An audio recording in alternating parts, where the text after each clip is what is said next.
Ladies and gentlemen, please welcome to the stage Foreign Policy's Senior Vice President of Strategic Partnerships, Diana Marrero.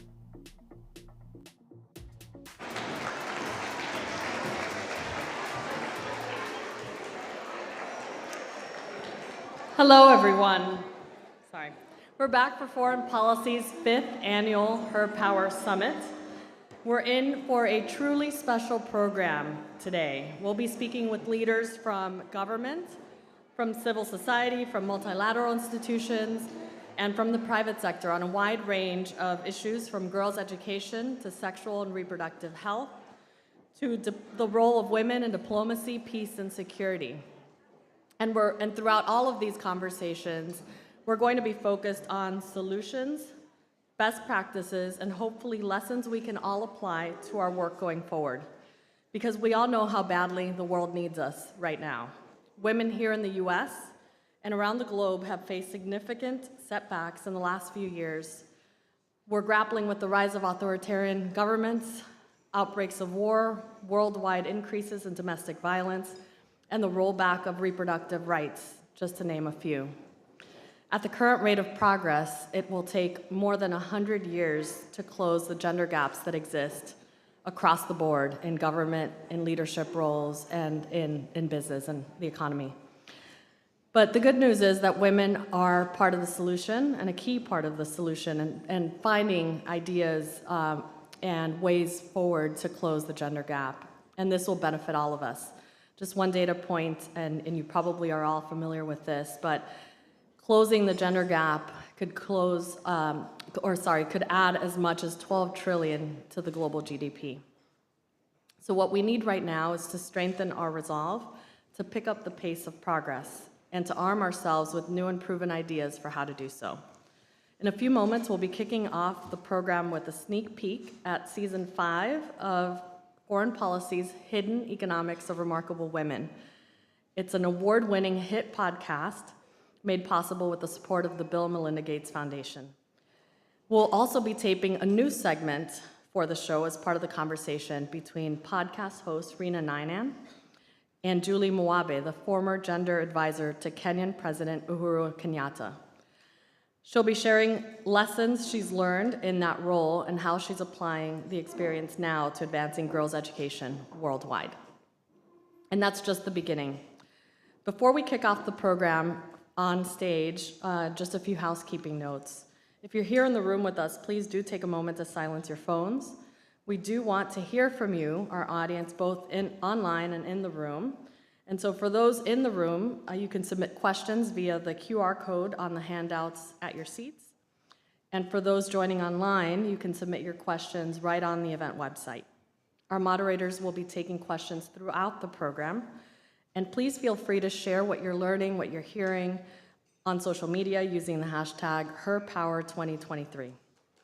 I also want to make note of a last-minute programming update. Unfortunately, Ambassador Linda Thomas-Greenfield is no longer able to join us this morning. She's been called back to New York on official UN business, and she sends her regrets. Finally, I want to take a moment to thank our partners, the Bill and Melinda Gates Foundation, Population Institute, and Qualcomm for making this event possible. We could not do this without their support. And of course, we're grateful to all of you who decided to join us and take time out of your busy schedules to be part of this program, so thank you. And with that, please enjoy the conversations. Please direct your attention to the screens for a look at the upcoming season of Hero, The Hidden Economics of Remarkable Women, a podcast series produced by Foreign Policy and made possible in part through funding by the Bill and Melinda Gates Foundation.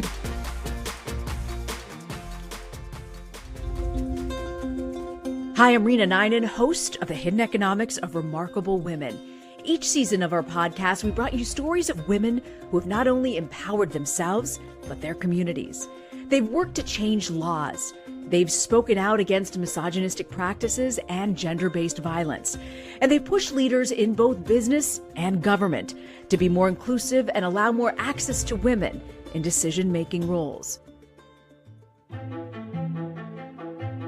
And this season, we're about accountability. We're coming for the receipts.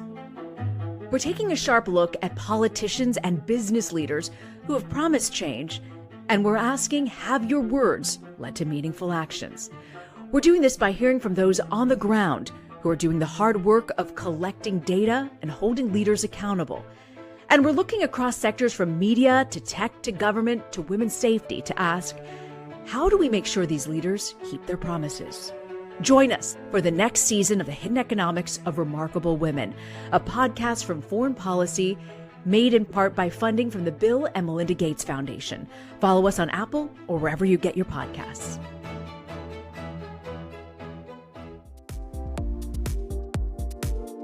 Please welcome Rena Nainen for a hero interview with Julie Mwabe, the Global Advocacy and Public Policy Team Lead at the Global Partnership for Education and former Gender Advisor of Kenya.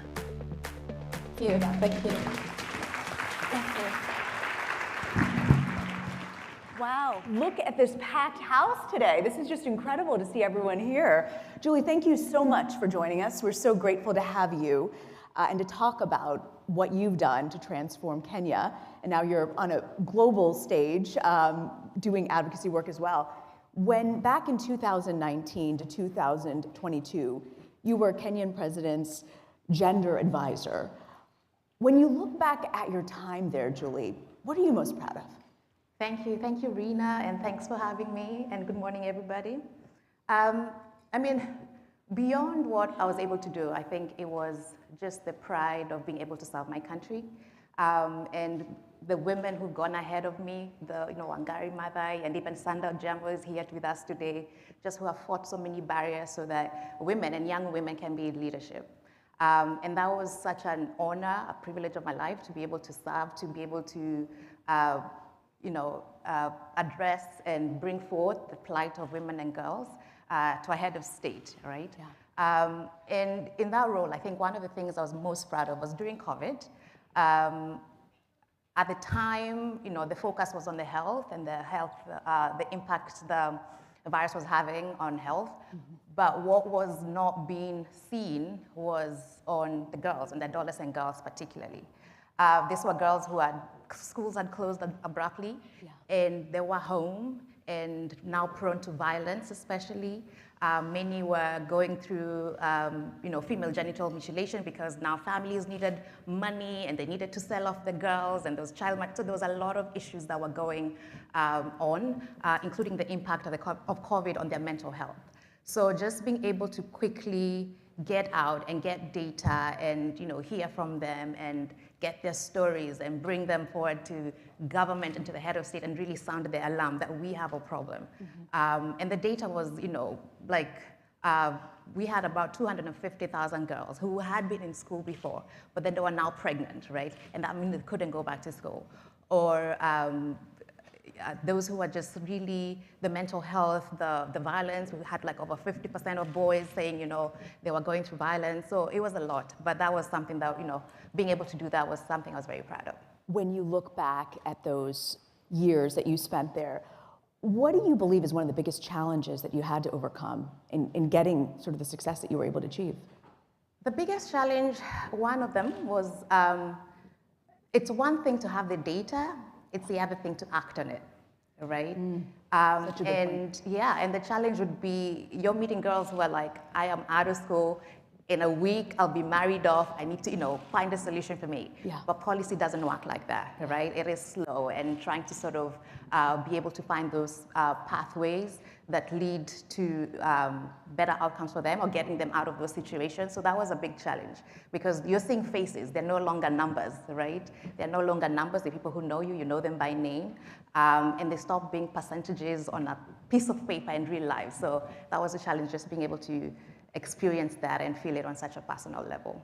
Julie, trying to get change sometimes, especially in this world of social media, it sort of takes often a horrible moment, not all the time, but sometimes there is this horrible moment that makes people aware of the situation that's happening. In 2021, President Kenyatta had said this was going to be a huge priority, focusing on gender-based violence. How did that even come to be something that he realized we have to act now? It's the data, right? You can deny many things, but you cannot deny the data, you cannot deny the numbers. I often say there's nothing like soft data and hard data. There's so much power in storytelling, there's so much power in being able to hear the voices and what's really going on. One of the things that I found during COVID that worked, and right now, it's sad that doesn't happen, is how inclusive we were then. We were all on screens, right? We were all joining these forums, these discussions, and we would have girls or people from remote areas, as long as they had a phone and some bundles, they'll be able to contribute to those conversations.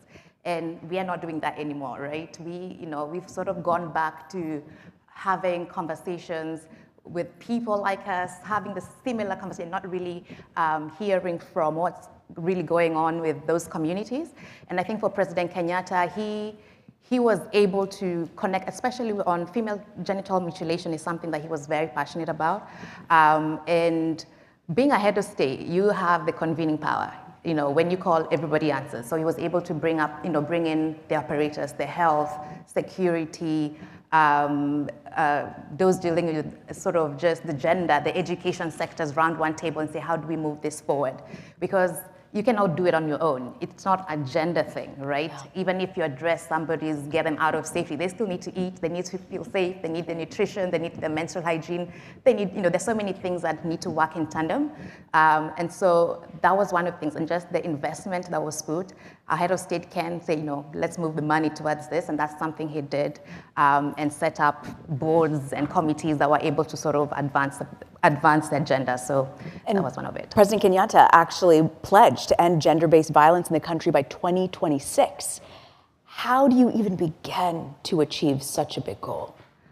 Well, it was an ambitious goal. It was ambitious, but it's like we were all on marching orders, right? Everyone across the government was, this was something we knew, this was something he was prioritizing. And he pledged that before COVID. So COVID, again, had a way of just sort of reversing so much of the traction and so much of the progress, where before we could reach communities, but because of the barriers now, because of COVID, we couldn't. You couldn't go out as we used to. Right. And that sort of enhanced the practice, some of the cultural norms, the perpetrators themselves, So I think we still yet to see what COVID did in terms of reversed gains. Yeah. I think, we sort of move on, but then a lot of those lives, they don't, right? Yeah. They are out of school, their lives have changed, they are moms now, they had goals and dreams that are now shattered. So I think for us to be able to just focus back on really the impact and what we need to do. Mm-hmm. On the topic of what we need to do, is there anything that you can point to that's really worked in decreasing gender-based violence? There are many promising pathways. Education. You're a big advocate for education. Tell me why this is so important, because we can understand how education will help women and girls and why it can help someone individually. How can education transform a community? Well, education, it is the driving power, right? It is, the people who say it's the great equalizer. When you educate a girl, she's able to make her own decisions. She's able to, on her spending, on what she buys, on her body. You educate a girl, you educate the community. And it's the same girls who come back and able to be the doctors, the nurses, the engineers for those communities, and be able to sort of advance them and get them out of the poverty cycle, right? I think it is that it's a way out, and it's really sets us apart. I for one, I see a lot of other friends and girls who I grew up, and at some point I continued with school and they didn't, and just seeing where they are now, and just lack of economic progress, being in a poverty cycle, and so it really does set us apart. When you look at girls' education, to increase that around the world, what do you feel needs to be done? I think one of the things that, and I've touched on it earlier, is when we're in policy, how do you entrench girls, what they're saying, and then being part of the process and the decision-making process. And being on this other side of policy, I see it how, we so tend to come up with the policies, come on what needs to be done with the recommendations, and then bring them to the conversation. Like, okay, this is what we recommend to be done. But then being more inclusive, being more intentional about reaching out. We're in forums like this, feel like, what, they need to be here too, and how do we be proactive and bring them on? Because it's not as easy. I mean, we are in a world of visas and flights and all these things to be able to get to certain decisions, to get a seat on the table, right? So how do we sort of be more proactive in that way? And then on the data, right? I have to say, the numbers never lie. Right. So how do we sort of be able to segregate data and have the right gender indicators on sex, on geography, on disability, so that we are having a more targeted approach. And then also, like I said, we can't do it alone. So bringing the different sectors around the table to be able to discuss and come up with solutions, so that it's not, I often tell the story of how I once went to a school and they had tech, the Wi-Fi, everything had been done for this school, and the girls were on whiz math, and it was somewhere remote in Kenya. But the same girls, the minute they were out of that class, they did not have sanitary pads, right? They don't have, right outside there are men who they're willing to have sex with them so that they can have some money, so they can buy food, so they can also buy pads. So it's such a cycle, and that increases HIV and get pregnant while they have whiz math, right? Yeah. So how do these sectors actually work together? That we're looking at gender and the well-being of girls in their totality, and not just as body parts. We cannot just do education on its own. You have to look at it at a 360 angle. That's such a great point. And we've tried really hard through our podcast, The Hidden Economics of Remarkable Women, in multiple seasons, looking at how we can economically empower these women, looking at everything from culture to male allies. How do you transform a culture when for years they've operated under a certain norm, and to convince them education can be really transformative for the whole community? This is where you involve the community, right? You have to, it is not on us probably sitting here in DC to be able to do that. We have to empower the communities themselves. We have to educate the communities, because only them can educate their children and be able to sort of address these norms. I mean, when I look at female genital mutilation, for example, where we had our head of state having to go into those communities, dress up like them, sit with the chiefs, let them understand what is it. For them, it was not necessarily the female genital mutilation.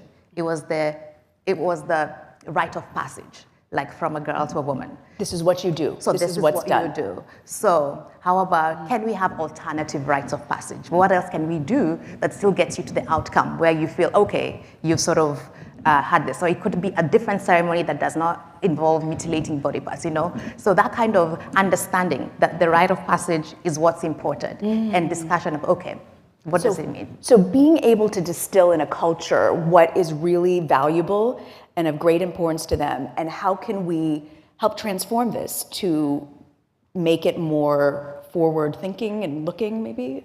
Yeah, I mean, we have to, it's not necessarily going in and say what you're doing is wrong. Right. Because that's what I think we sort of put a barrier in, okay, yes. I'm not listening to you, you don't understand our culture.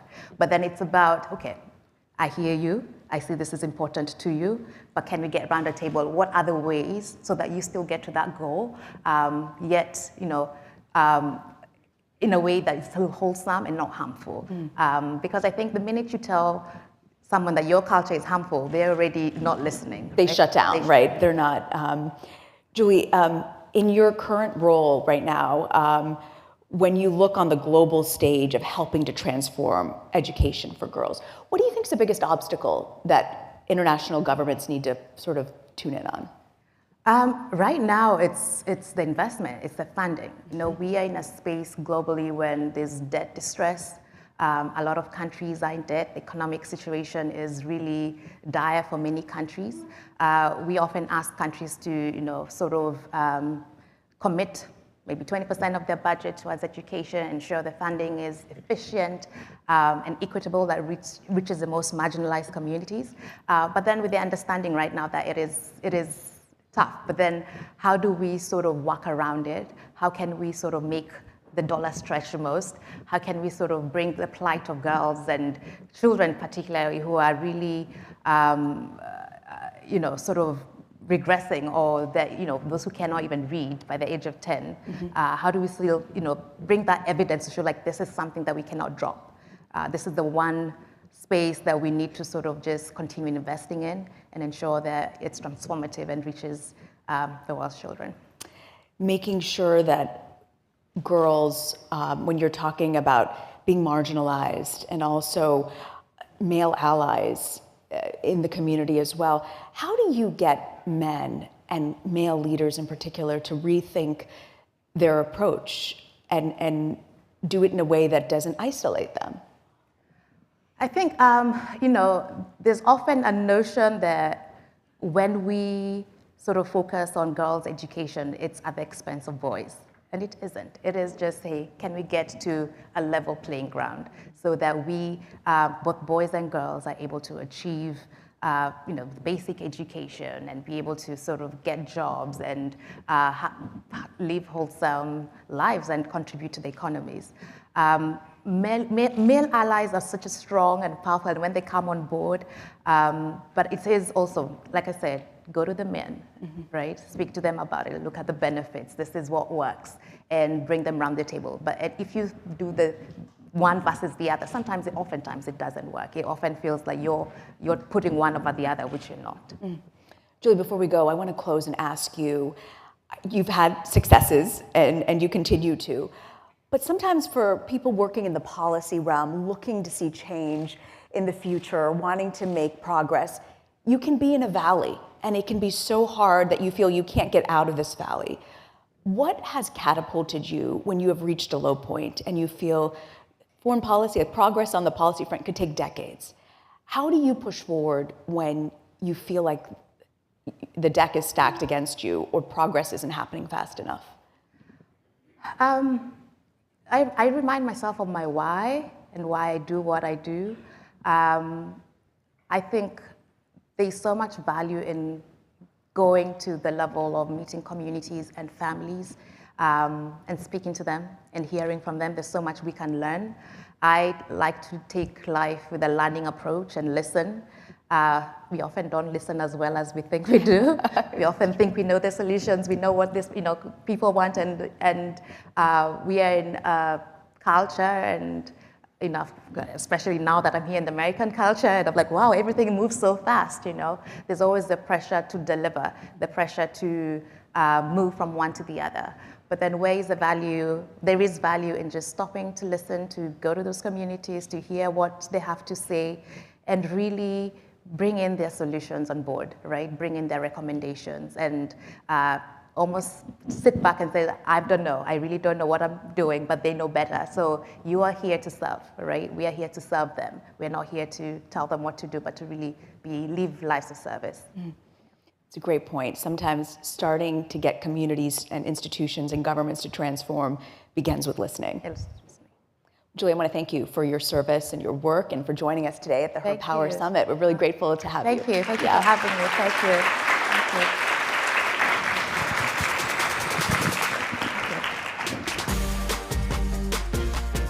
Next, please welcome to the stage Associate Professor at Georgetown University's School of Foreign Service, Dr. Shireen Joshi, Population Institute's Director of Research for Sexual and Reproductive Health and Rights, Bridget Kelly, United Nations Senior Advisor to the UN-EU Spotlight Initiative to Eliminate Violence Against Women, Erin Kenney, and the White House Gender Policy Council's Deputy Director and Assistant to the President, Rachel Vogelstein, for a conversation with FP's Vice President of Research, Dr. Maisha Alam, on sexual and reproductive health and gender equity.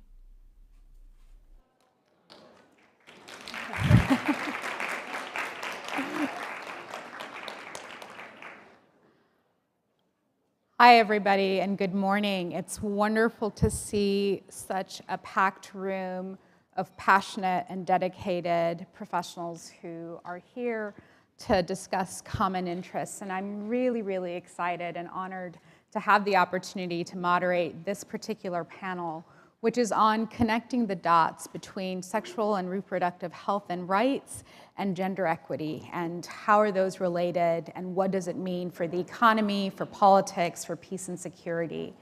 I'm going to forego introductions. As you heard, we have a really,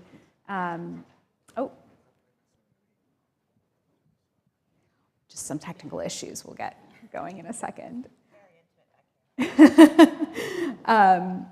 We're going to have a far-reaching conversation and try to get as many topics covered to connect those dots for all of you. Bear with us. Thank you. All right, we're ready to go.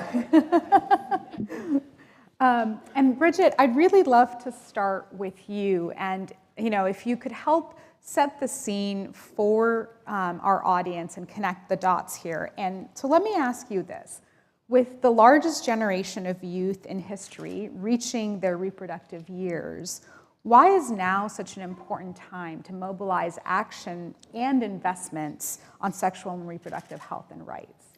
Thank you so much, Maisha, for the question, and thank you all for joining me here in this discussion today. I'm beyond honored to be a part of this dialogue with all of you, but also with all of you in the audience, so thank you. Okay, why now? Now is a really opportune time to invest in the lives of women and girls around the world.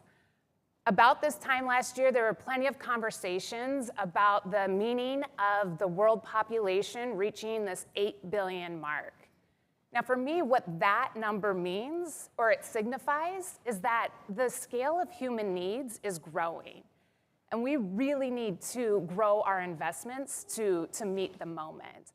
Like you said, we have the largest generation of youth in history, 1.8 billion people between the ages of 10 to 24. That's 1.8 billion people reaching or already at their reproductive capacity. Furthermore, 90% of this generation lives in the global south, and many have obstructed access to sexual and reproductive health and rights. We have to do right by this generation. So as the population grows, so too should funding in sexual and reproductive health and rights. But the US bilateral funding for international family planning and reproductive health, it has remained flat for a decade at $608 million. Now compare that to the fair share estimate that the US should be providing of $1.74 billion. We're far way off, but we have to meet this moment, and we cannot fail to keep pace with the needs and the rights of this generation of youth. So it's going to take a big investment, but it's not just the investment. I mean, of course, it's a really important piece to this, but so too is the increase of political will. Mm-hmm. Yeah, and I think you've just touched on a number of really important pieces here, and I just want to underscore a couple of them. One is, of course, related to the level of investment and the gaps that persist in terms of that investment. The other is related to political will and leadership and commitment, sustained commitment. And the third is, of course, the role of the United States government, whether through bilateral funding or partnerships. And Rachel, with that, I'd love to actually bring you into the conversation. You are at the White House leading much of the Biden-Harris administration's work around gender equality.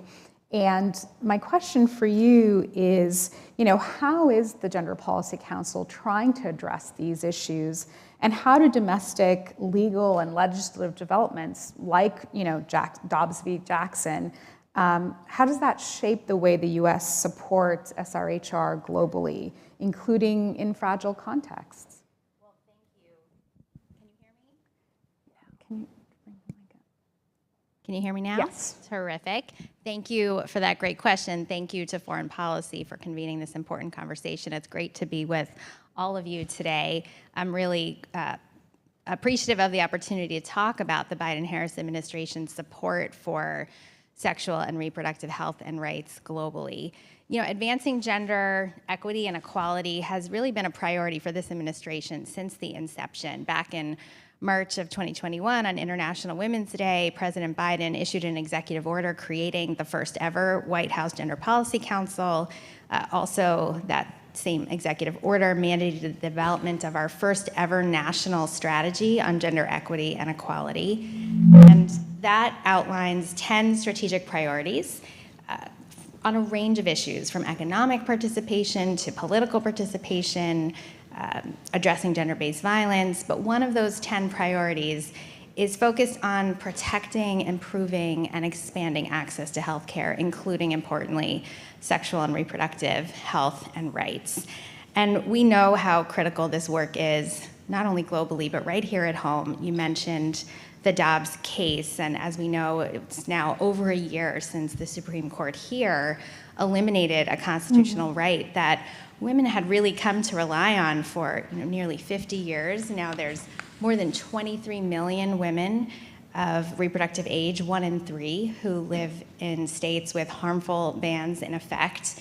And in response, the administration's taken a series of executive actions to protect access to reproductive health care. President Biden has issued 3 executive orders. We stood up a task force on reproductive health and rights. And the administration continues to press for a law that would restore the protections of Roe v. Wade.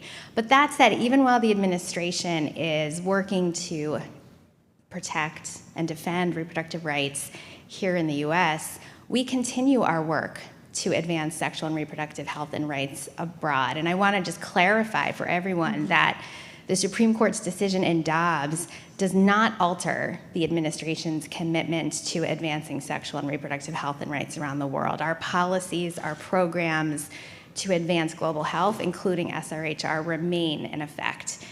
So the United States continues to be, for example, the leading donor to family planning services worldwide. That's a commitment that spans more than 5 decades now. And Maisha, you asked specifically about US support for SRHR services in fragile contexts. So I want to highlight in particular our partnership with the UN Population Fund, with the UNFPA, which we really turn to as our key partner in some of the most challenging humanitarian situations we face, from Afghanistan to Yemen to Sudan to Ukraine. UNFPA provides reproductive health services, it provides gender-based violence prevention and response services, it provides protection from sexual exploitation and abuse. And so we're proud to be the largest humanitarian donor to UNFPA, and we're also really proud of the administration's commitment on foreign assistance to advance gender equity and equality. Back in the beginning of last year, President Biden made a commitment to double our resources to advance gender equality through our foreign assistance from 1.3 to 2.6 billion. I'm proud to say that we've exceeded that number, and we know there's a lot of work to do, but the administration is standing strong behind these issues. Thank you for that, Rachel. And again, I think there's so much to unpack there. I appreciate your point about needing to reiterate that the U.S.'s international commitments are steadfast in this area, and that there's a commitment to actually grow that over time. And one of the things you talked about was the importance of partnerships, and in particular, partnering with UN agencies, and especially in hard-to-reach places and communities that are sometimes most at risk or most at need.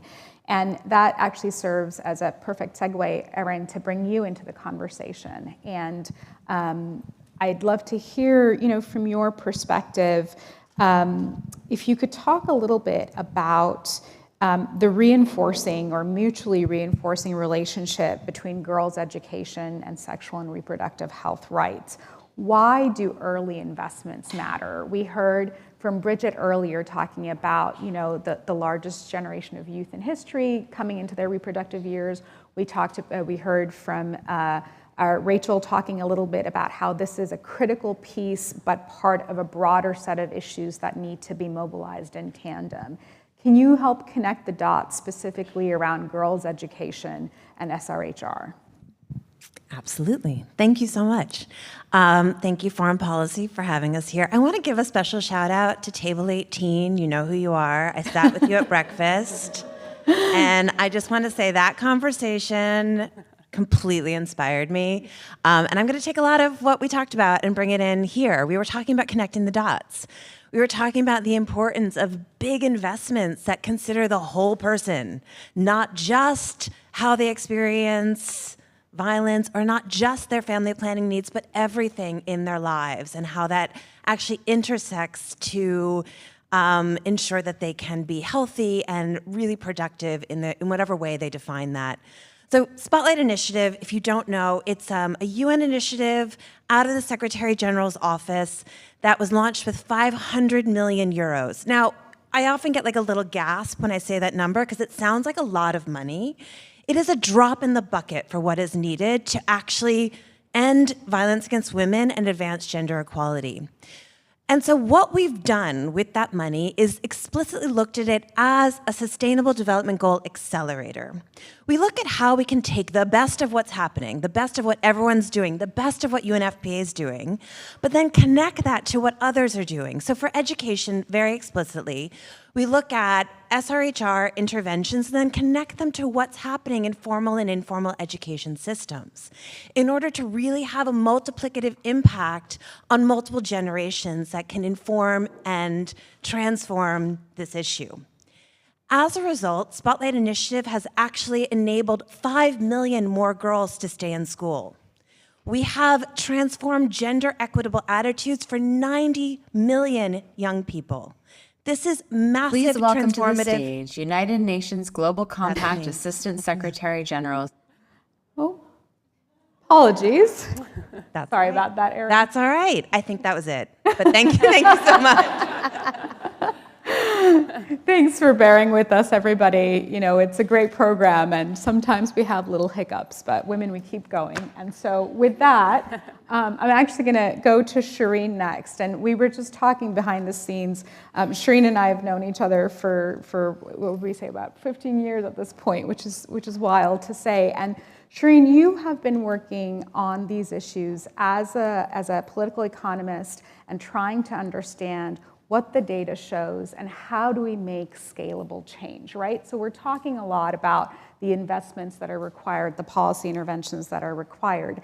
And one of the really important pieces of this agenda is what it means in terms of when you invest in SRHR, women's economic productivity, their own economic security, and of course, what that means for their communities, for their families, and societies writ large. And so, can you help us understand how does having control over one's own reproductive choices create more economic agency over the course of a woman's life? And of the many studies and reports and research that you have authored, what does the data show? What's most compelling? Can you share some examples? Yeah, sure. Can you guys hear me? All right, thank you. Thank you, Maisha. Thank you, Foreign Policy, and thank you to all of you for being here. It's a big honor. You're right. You know, about 20 years ago, the academic research on finding causal linkages between greater reproductive control and economic empowerment was actually pretty thin, right? This is an evolving area of research. Really, the past 20 years have given us a plethora of new insights into this. The bottom line, I think, that emerges from this new literature is that having more control over reproductive choices really enables women to invest more in their education, finish higher education, really think it used to be job, now it's career, right? But plan your career, and really, it improves kind of financial trajectory, right? So the idea is more control over the timing of births means more wanted pregnancies, fewer unwanted pregnancies, which basically means more opportunities to invest in not only her own, mom's own human capital, but that of her child as well, right? So it's a win-win in some sense, greater birth spacings and greater control lead to benefits for the whole family. Right? So 2 examples of academic research that are really interesting, right? One is Claudia Golden. She just won the Nobel Prize. I was thrilled. Her work on the pill, right? So she wrote a really important paper that basically demonstrated the rollout of the pill in the 1960s probably benefited a lot of us in this room, no matter where. I didn't grow up in the US, but no matter where in the world you grew up, the rollout of that pill in the 1960s to 1970s had a revolutionary impact on a generation of women, right? Because it enabled them to stay in school longer, enabled them to plan their careers, and a lot of us in this room are benefiting from those changes in society. So that's her work in the United States. My own research comes from Bangladesh, where we looked at a program, again, contraceptives, funded by USAID in the 1970s, right? Exactly at this time, where hard to reach area, very conservative, very poor part of Bangladesh, USAID rolls out the Matlab program in collaboration with the Bangladesh government. Very expensive program. Declines in fertility were about 15%, which was viewed as small, but it wasn't just contraception, it was woman and child health comprehensively. Speaking of, Erin, what you said, the whole person, right? And over time, what I showed in my research was this led to dramatic impacts on women's ability to kind of save more, build more assets, upgrade their housing quality. Mm-hmm. So I'll leave it at that. Like that's Claudia Golden's work, my work, but there are many studies like this now, and I don't think there's ambiguity any longer. Investments in SRH really pay off. Yeah, thank you for that. And I appreciate those 2 contrasting examples of the US versus, the largest economy in the world versus what is a lower middle income country economy, and how transformative that impact was. And I have to say, I'm Bangladeshi American, so I have to say this, but what that has meant also in terms of the national economic prosperity is that whether it's GDP per capita, whether that is many of the SDG indicators, Bangladesh, because of those interventions in the 70s related to family planning, now leads in the subcontinent on every indicator, including GDP per capita, right? Absolutely. That's really, really important, that when you enable women to have agency over their bodies, the economic effects are not just their own, but national and regional as well. Another thing that you said that I think is so important, and I love the way you put it, Shireen, is distinguishing between a job versus a career, and being able to understand the trajectory of a person's life and a woman's life. And Rachel and Bridget, I'd like to turn to you next and go into something that I think is a tougher area to make progress in, which is politics and the political participation arena. This is an arena across the globe where gender inequality is the widest. We are seeing even now, I believe this week, Iceland, which is often ranked across every year as the most gender equal society in the world, women are striking again 50 odd years after the revolutionary strikes of the 1970s, saying that inequity persists, even in a society where women have been in political leadership positions for so long. And so my question for you is, can you help us understand, Rachel and Bridget, how does strengthening SRHR relate to women's political participation and women's leadership and decision-making when it comes to democracy and governance? What's the connection there? I'm glad to jump in first, and these issues are integrally related. We observe in our national gender strategy that both of these areas are priorities, but that there are also intersections between them. And we know that women's political leadership is related to policies that advance gender equality and that support critical issues like women's health. So there's a growing body of evidence that confirms that women's leadership promotes policies that advance equality, that when women comprise a critical mass of legislatures, and the social science research suggests that that's about 25 to 30%, that we start to see differences in how decisions are made, and that women are then more likely to challenge established conventions and policy agendas. For example, there's evidence that women are more likely to advocate not only for equality, but for social welfare and to invest in areas like health. And that's not limited to health. We see that women's leadership also promotes stability.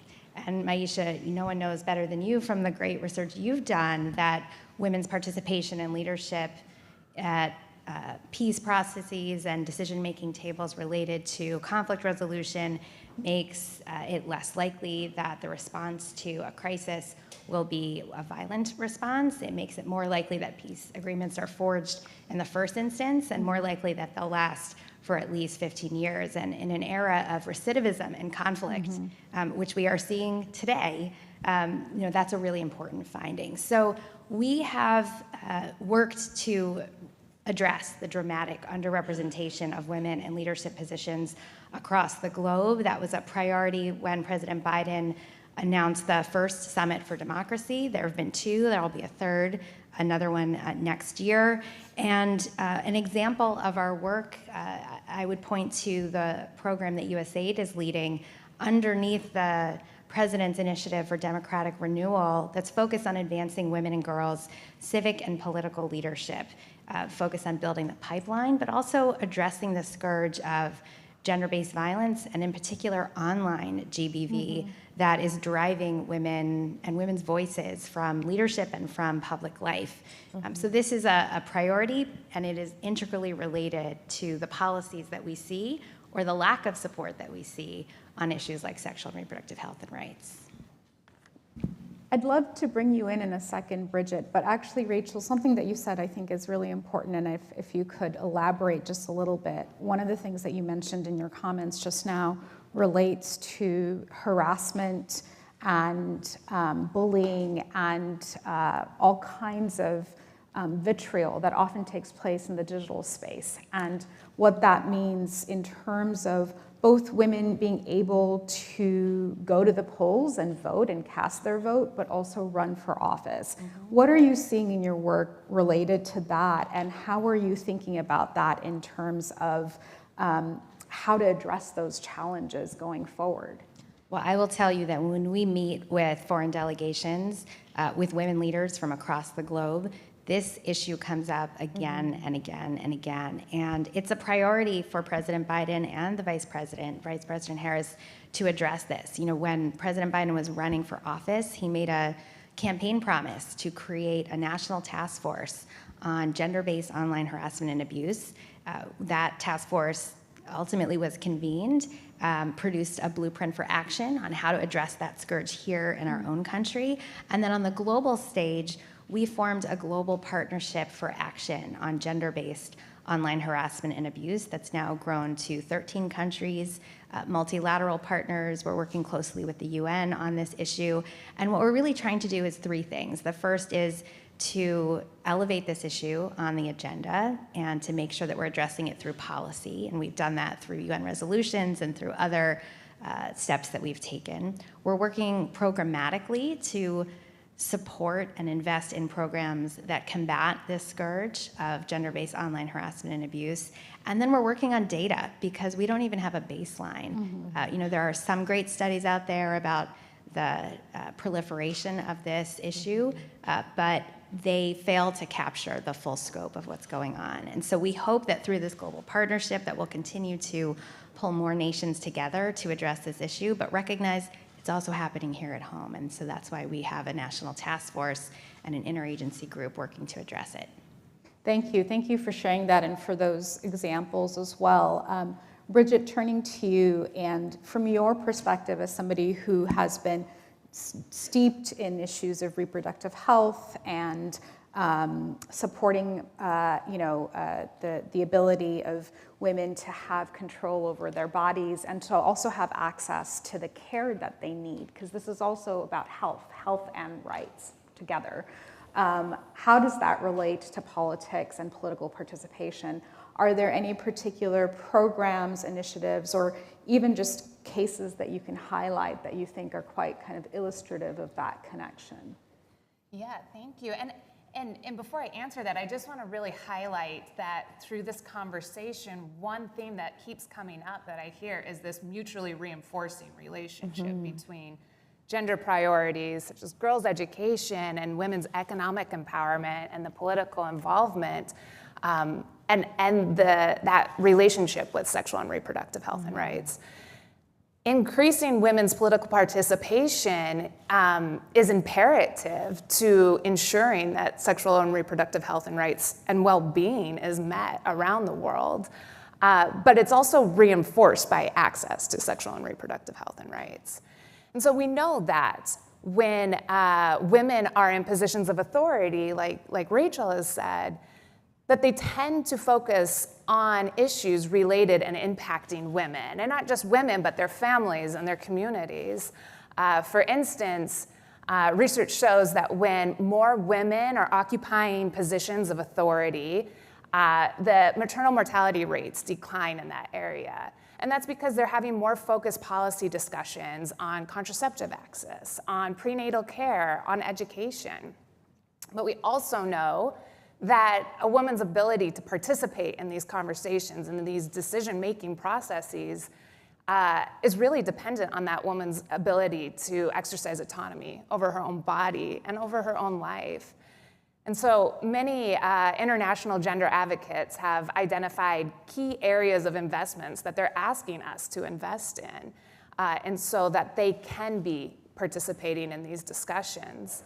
And those three key investments are meeting the demand for contraception, eliminating gender-based violence and harmful practices, and protecting and fulfilling sexual and reproductive health and rights worldwide.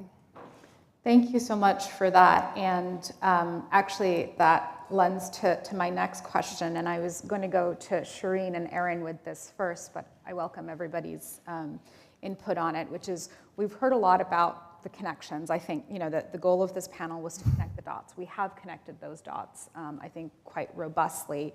But when we think about where do we go from here, what are the most urgent, actionable priorities? Shireen, if you were to say these are the ones that, from my research, I feel policymakers must prioritize at this juncture, what would they be? And similarly for you, Erin, from your vantage point at the UN, what do you see as the areas that are either most neglected or that have the most transformative potential? So what I would say to that is institutional change, really. And I'm going to draw on my work in India for this. I'm working with the Self-Employed Women's Association, SEVA. And really, the kind of institutional change that I'm going to think is badly needed right now is bottom up, top down meeting bottom up, right? Because my work in India, what we're really trying to study is when women form networks, when there's really social solidarity among women, and I'm talking in the slums of India or middle class households in Delhi, either way, it is really working together to identify, is it childcare? Is it health? Is it an expansion of capacity of the local clinic? Is it family planning, doorstep delivery? Those priorities vary enormously across communities. But when women come together and deliberate in a meaningful way, right? And there is a system that can listen to that demand. Now that's a really hard thing to do, so I don't want to say it's simple and it's not just about money, right? Like this requires institutional capacity, both at the bottom, but I think change happens when the top and the bottom meet, right? Bottom up meets top down, and that's where the magic of change really happens, and I think that's where we've stalled as across the world. The imbalance between top and bottom, I see as being the best possibility we have. Thank you for that. I love that. I love that's where the magic happens. And what about you, Erin? I mean, this panel is so well aligned because it's essentially exactly what I was going to say, right? I mean, this is a challenging question because you're asking us to identify those bespoke priorities when everything is needed all at once, right? Everything, everywhere, all at once is what's required. So that's what I would say, is that we need it all. But really, it is that systemic understanding of all of the intersections between violence and bodily autonomy and political participation. In Iceland has one of the highest rates of violence against women and girls, despite the fact that it's always top of the gender equality index. Think about that.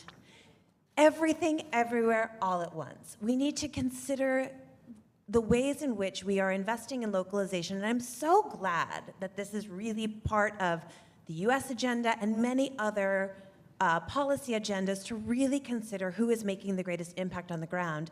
But an investment in localization, an investment in women's rights groups on the ground without coupling that with a seat at the table for those same organizations, those same voices in policy change, will just mean that we're feeding a beast that we're not actually changing. That's right.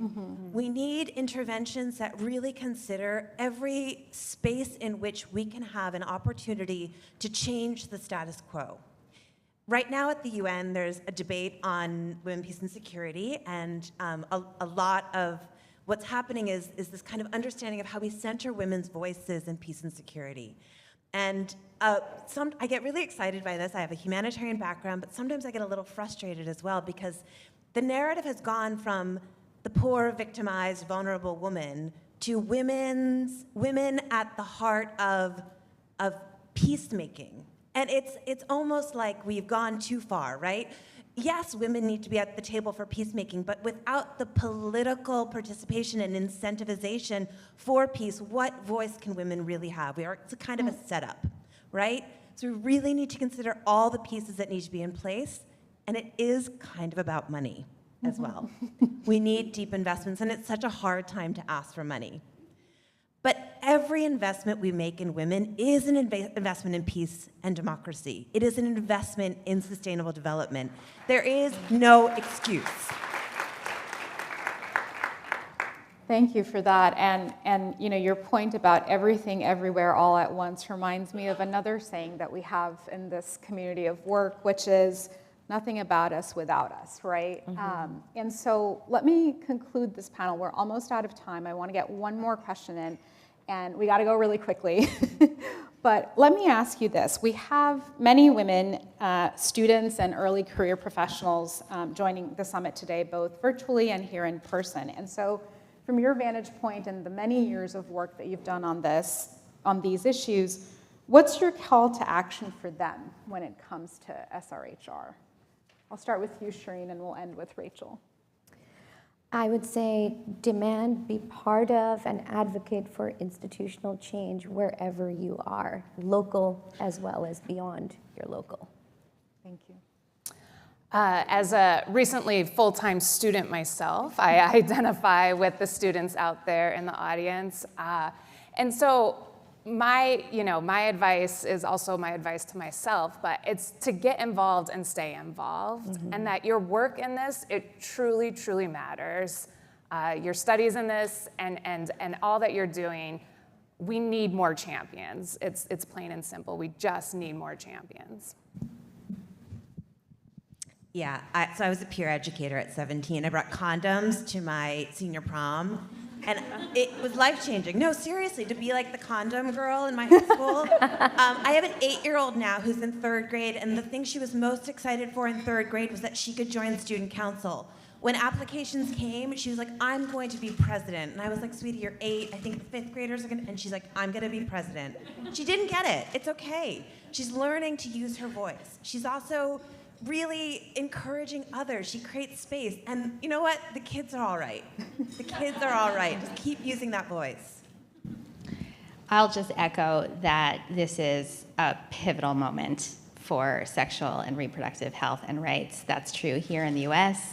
That's true globally. And these issues are not just women's issues. They're issues that matter to all of us. They're core to some of the most fundamental and important choices we can make as human beings: who we love, how we grow or form a family, how we keep ourselves and our loved ones healthy and safe. And I will just emphasize that as we look ahead to 2024, that is the 30-year anniversary of the International Conference on Population and Development that was held in Cairo. It was the first time that the international community really came together to recognize collectively the importance of sexual and reproductive health and rights. And it is up to all of us to determine whether these next 30 years are going to be years where we're going forward or we're going backward. So at a moment of retrenchment on human rights, on women's rights in particular, it's going to take all of our collective resolve, and we all need to be involved.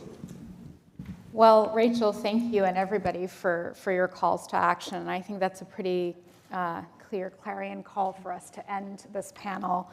Thank you so much for joining us, and thank you to each of you for the work that you're doing and for lending your voices to this discussion today. Thank you. Thank you.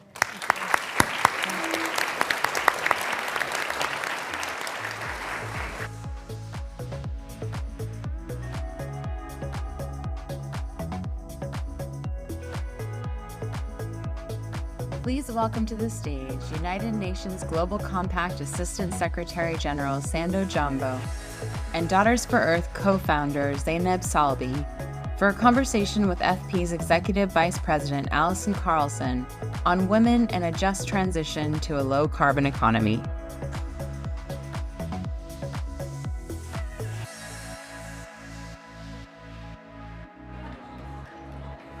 Hello, everyone. Oops. It's a real couch. Oops. Hello, I'll be able everyone. to get Thank up you for now. joining us. Oh, we help each other. We are excited to have you all here and also all of the great networking that's been going on. Thank you to everyone again who has joined us in the room and to our audience who is joining us online.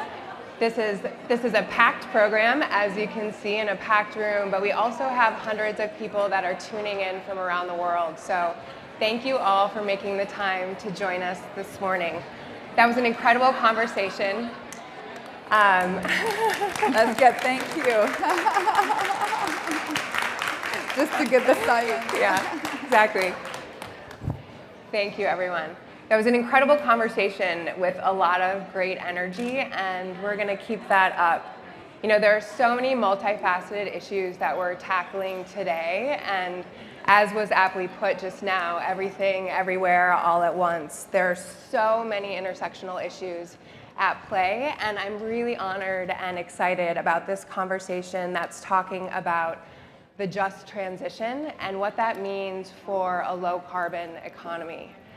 You know, we have all in this country and around the world experienced, and particularly in the last few years, the severity of climate change. And that has underscored the need to act and the urgency with which we all need to act.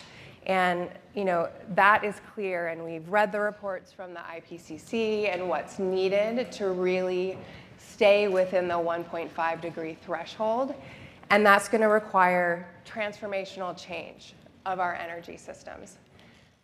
At the same time, we're also going to need to increase energy access to over 750 million people around the world who don't have access to energy. And that lack of access to energy and the impacts of climate change disproportionately affect women around the world. And so when we think about that radical change that needs to happen in terms of land use, technology deployment, financing, all of these issues that also historically have been gendered, we've got a challenge ahead of us, but also an incredible opportunity. And so I'm really excited to be here with both of you who are working on the front lines in different ways on these issues. And you know, we're a couple weeks after the UN General Assembly. And that was a time where, you know, there's been a stock take and an ongoing stock take of where we're at with the Sustainable Development Goals, which include gender equity and energy access, among many other things. And, you know, the status right now in terms of our progress isn't good. The reality is that we aren't close to meeting the SDGs as they pertain to gender equity, and we have a long way to go in terms of energy access. So I'd like to start the conversation and turn to you, Assistant Secretary General. You're driving the UN Global Compact, and you've taken the helm of, you know, this organization and this program that's really implementing a new strategy.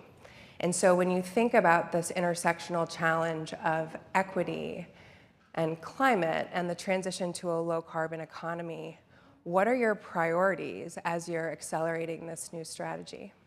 Well, thank you very much. And it's really great to be here and have this great group of people in the audience as well. Well, first, let me just reflect on a little bit of the scene setter that you said. I mean, not only are we far behind on goals on climate and energy access, but we're really far behind on everything that the Sustainable Development Goals, envisioned for 2030. So I think it's a real call to action and wake-up call for all of us, no matter where you sit, in government, in the policy space, in the private sector, in the NGO world, and as individual citizens, to really see how we can amplify and accelerate efforts towards, the better world that we all seek to have. But, having said that, I think the piece that you said about, what are we focusing on? I think the SDGs and the framework that we have is a very complex one, because you can't really pick and choose. Everything is really intertwined. Centrality, gender and gender equity are really important. I don't believe you can achieve any of the goals without looking at them from a gendered lens. At the same time, that gendered lens does impact how far and how fast you can get moving forward with the goals. So what are we focusing on? As an entity that deals primarily with the private sector, we're focusing on 5 key areas that we believe the private sector can make a unique and accelerated effort to drive the goals forward. Gender equity is one of them, very, very important. The number of women you have at the table in terms of leadership and management, and not simply having them at the table, but give them space to meaningfully participate and meaningfully make decisions is absolutely important. But also looking at things around equality and equity around women's participation, absolutely critical. And then the energy transition and the climate transition, very key in terms of what we do. Underpinning all of that is how it's financed, and that ties back to how many women you have at the table and what they do there, because there's not enough women at the table around decisions on financing, resource allocation, and strategic prioritization. So it's really important for us to work with businesses and with policymakers to make sure that women have a space at the table to represent, to advocate, and to really amplify the gendered perspective that we need. Thank you for that. And having that seat at the table in a meaningful way is so critically important, and such that women's decisions can be informing policy, investments, et cetera. Zainab, I'd like to turn to you. And when you think about that, having women at the table and also supporting women to also then be agents of change, how do you think about that in the work that you're doing, and how the just transition is encompassing all of that, and really what's needed to ensure that women are supported to be those agents of change?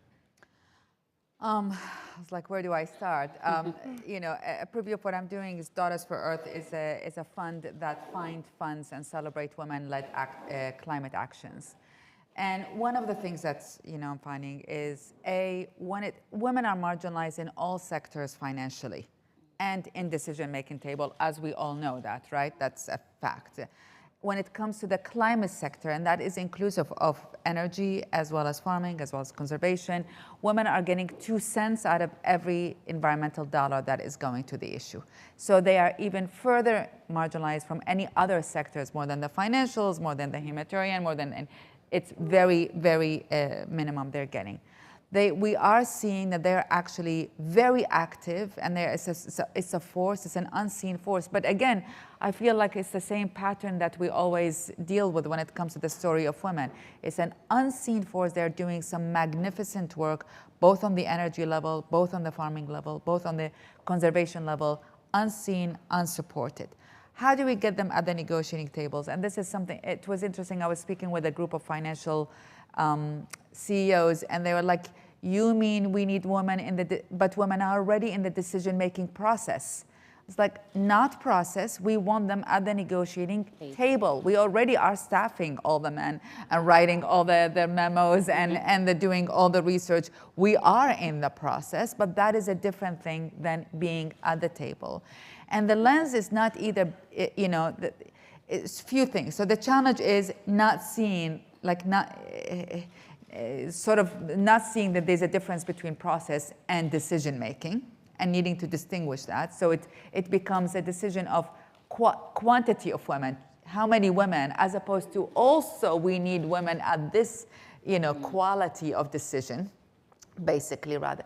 And then the third for me is how do we actually not tolerate, how do we understand that maybe women will say it differently and express themselves differently and prioritizing differently. Not worse, not better, but differently. And that different is actually important part of the solution. And that is a challenge we still need to work on. Absolutely, and breaking those patterns. And as you're describing, how do we support women to be in decision-making positions of leadership, and positions ultimately of power, that they can inform and be part of those collective decision-making and investment decisions that are being made. And so I think that begs the question, how do we break that pattern? And what can be done in terms of corporate social responsibility, in terms of supporting women throughout the employment pipeline? You work with, Assistant Secretary General, you work with businesses. When you think of CSR, when you think of mechanisms for accountability, how are you working with businesses around the world to ensure that women just aren't in the room, but they are, in fact, part of the decision-making process? Yeah, a couple of things. And okay, you can also call me Sandra, by the way. But a couple of things really come to mind. And I always say, how we answer some of these questions really depends on where you sit in the world. So we're sitting here in Washington, D.C. We're sitting here in an advanced, country with an advanced economy. But, women around the world come to this problem from a vast variety of perspectives. And I think we talked about this upstairs. The corporate world here is, generally progressive. Women can be at the table. I know there's a few nuances that you spoke about. Other parts of the world, women will never be in the room. Yeah?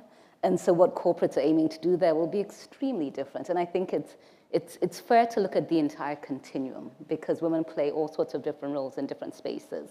There's places where women's political and policy leadership is much stronger, others where it doesn't exist at all. There's places where we know, even in advanced economies in parts of Europe, women's political leadership and gender leadership is sliding backwards in terms of goals and progress. So there's a lot of nuanced spaces that I think we need to look at in terms of what's happening with women's progress.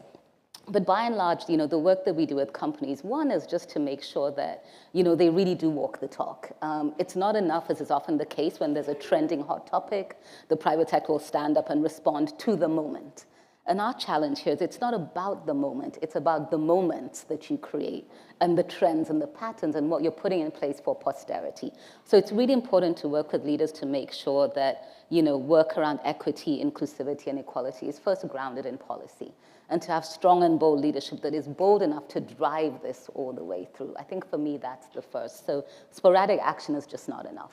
It's got to be grounded in company policy and the way that companies operate. And it's an interesting time because we did a survey of CEOs last year, and about 3,000 CEOs from around the world. And irrespective of where they came from, north, south, east, west, large company, small company, et cetera, they all said, and apologies to the CEOs in the room, and if you feel this way, this is just reaffirming that this is one of the most awful times to be a CEO, because the challenges of this world are probably not what you learn how to address in business school or policy school or wherever you were. And customers, citizens, consumers are expecting so much more from leadership.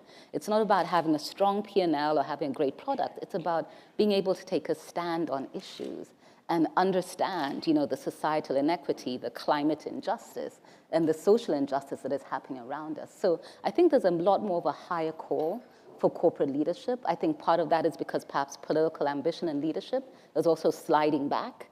And we really just do need to have a much higher ambition for leadership as a whole.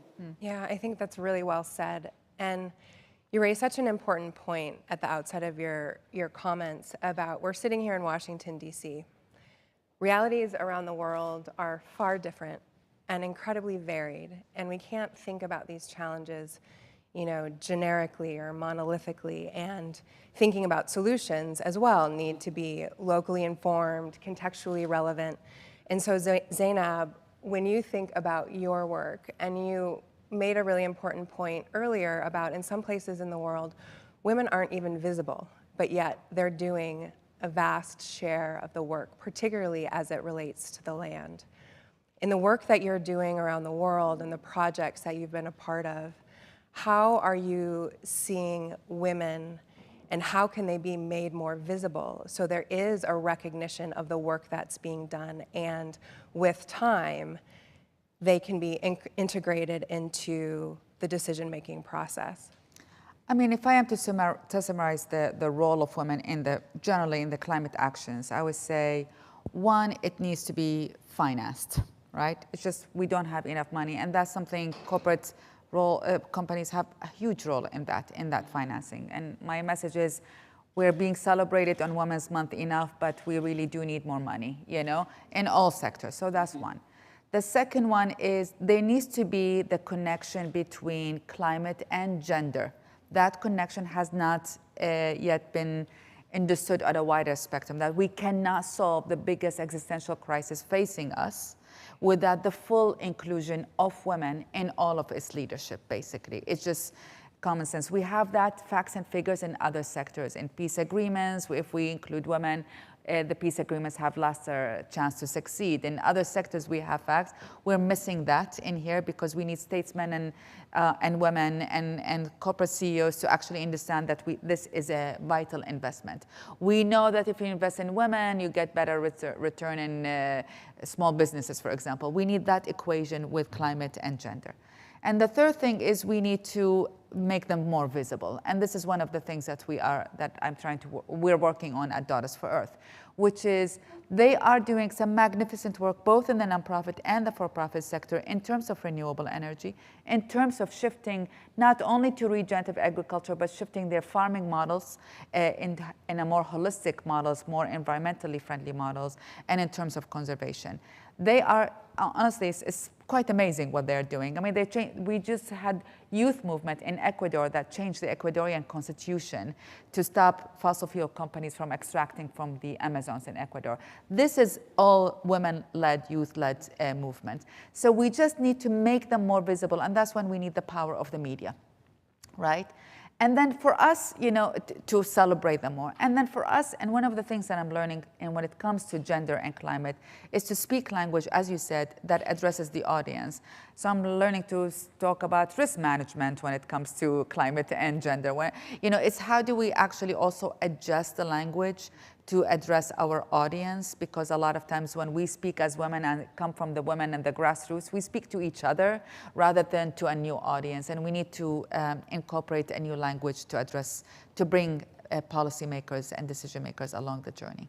Sure, absolutely. And I think so well said.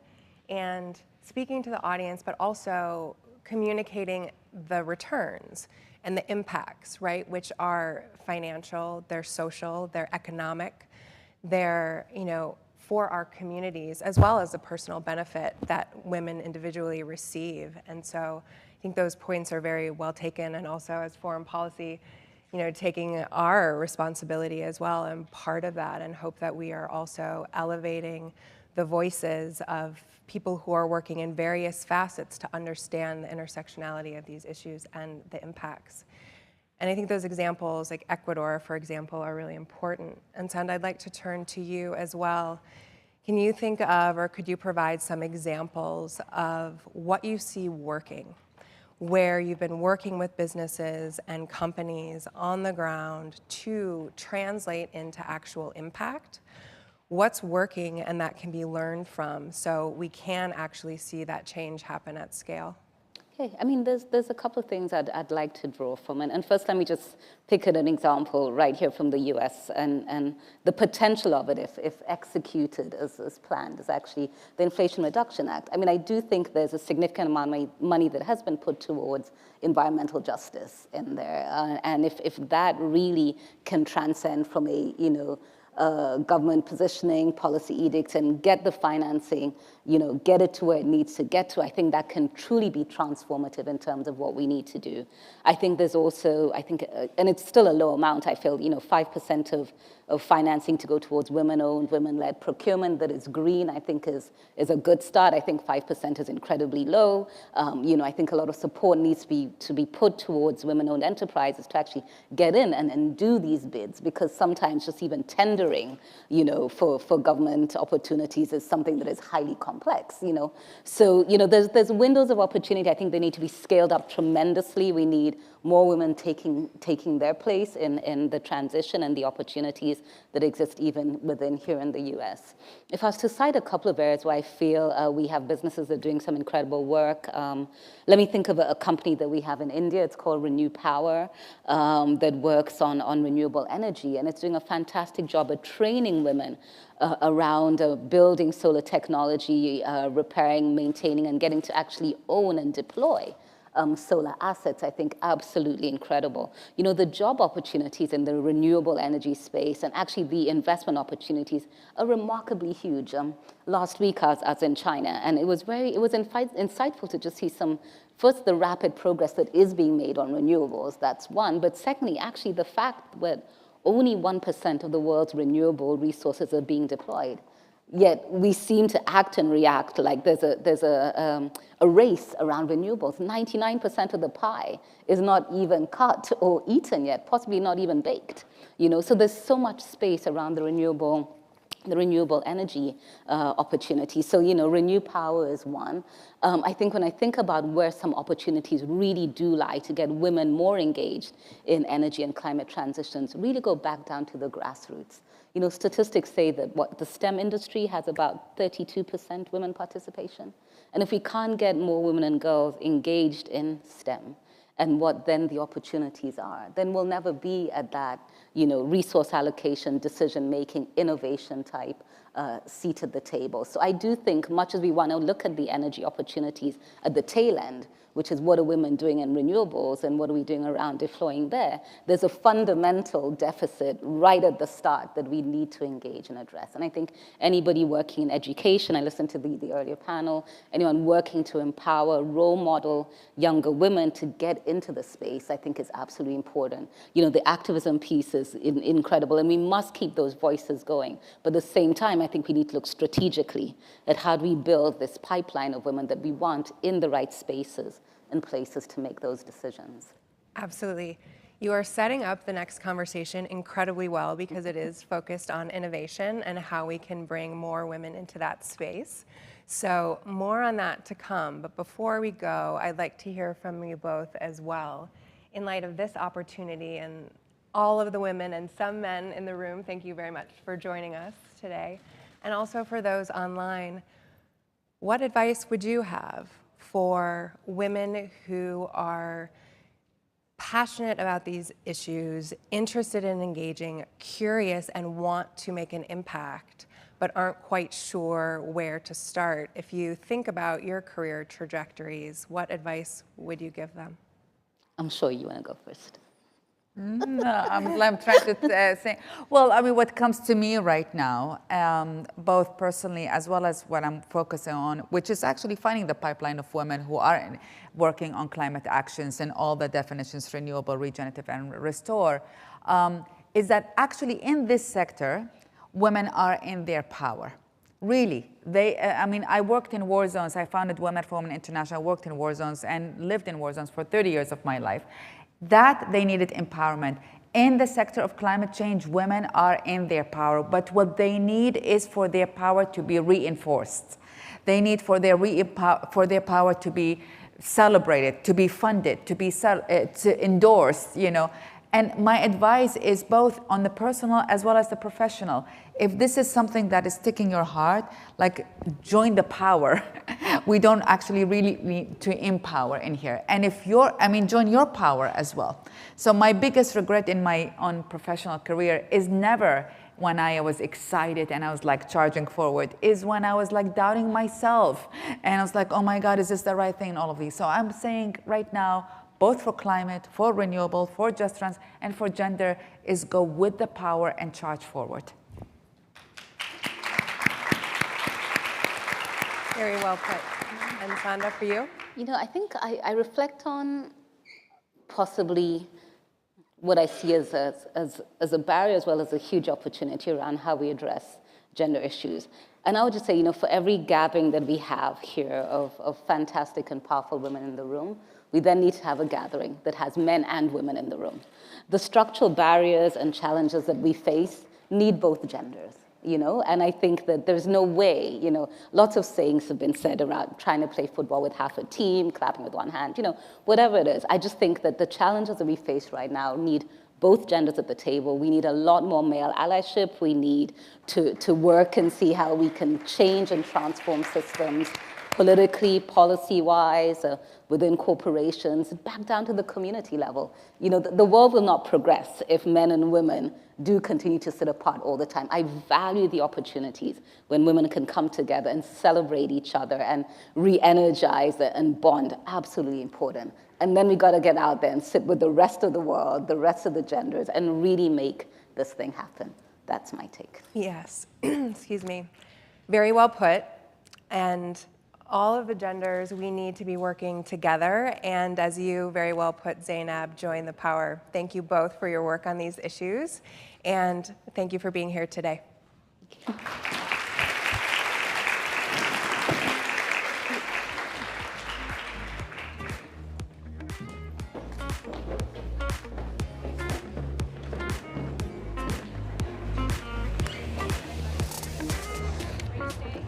I'm staying. Hello.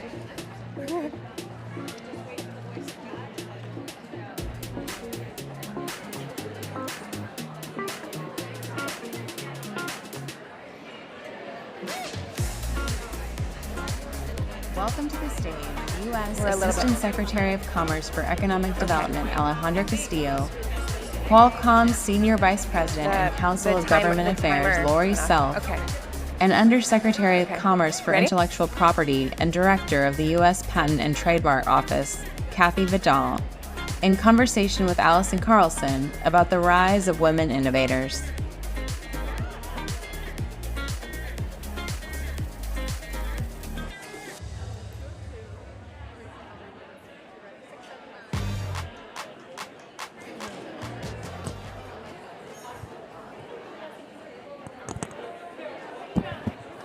Great.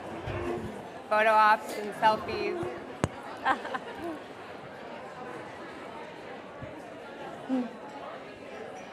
Thank you all for staying with us. And what's the trick?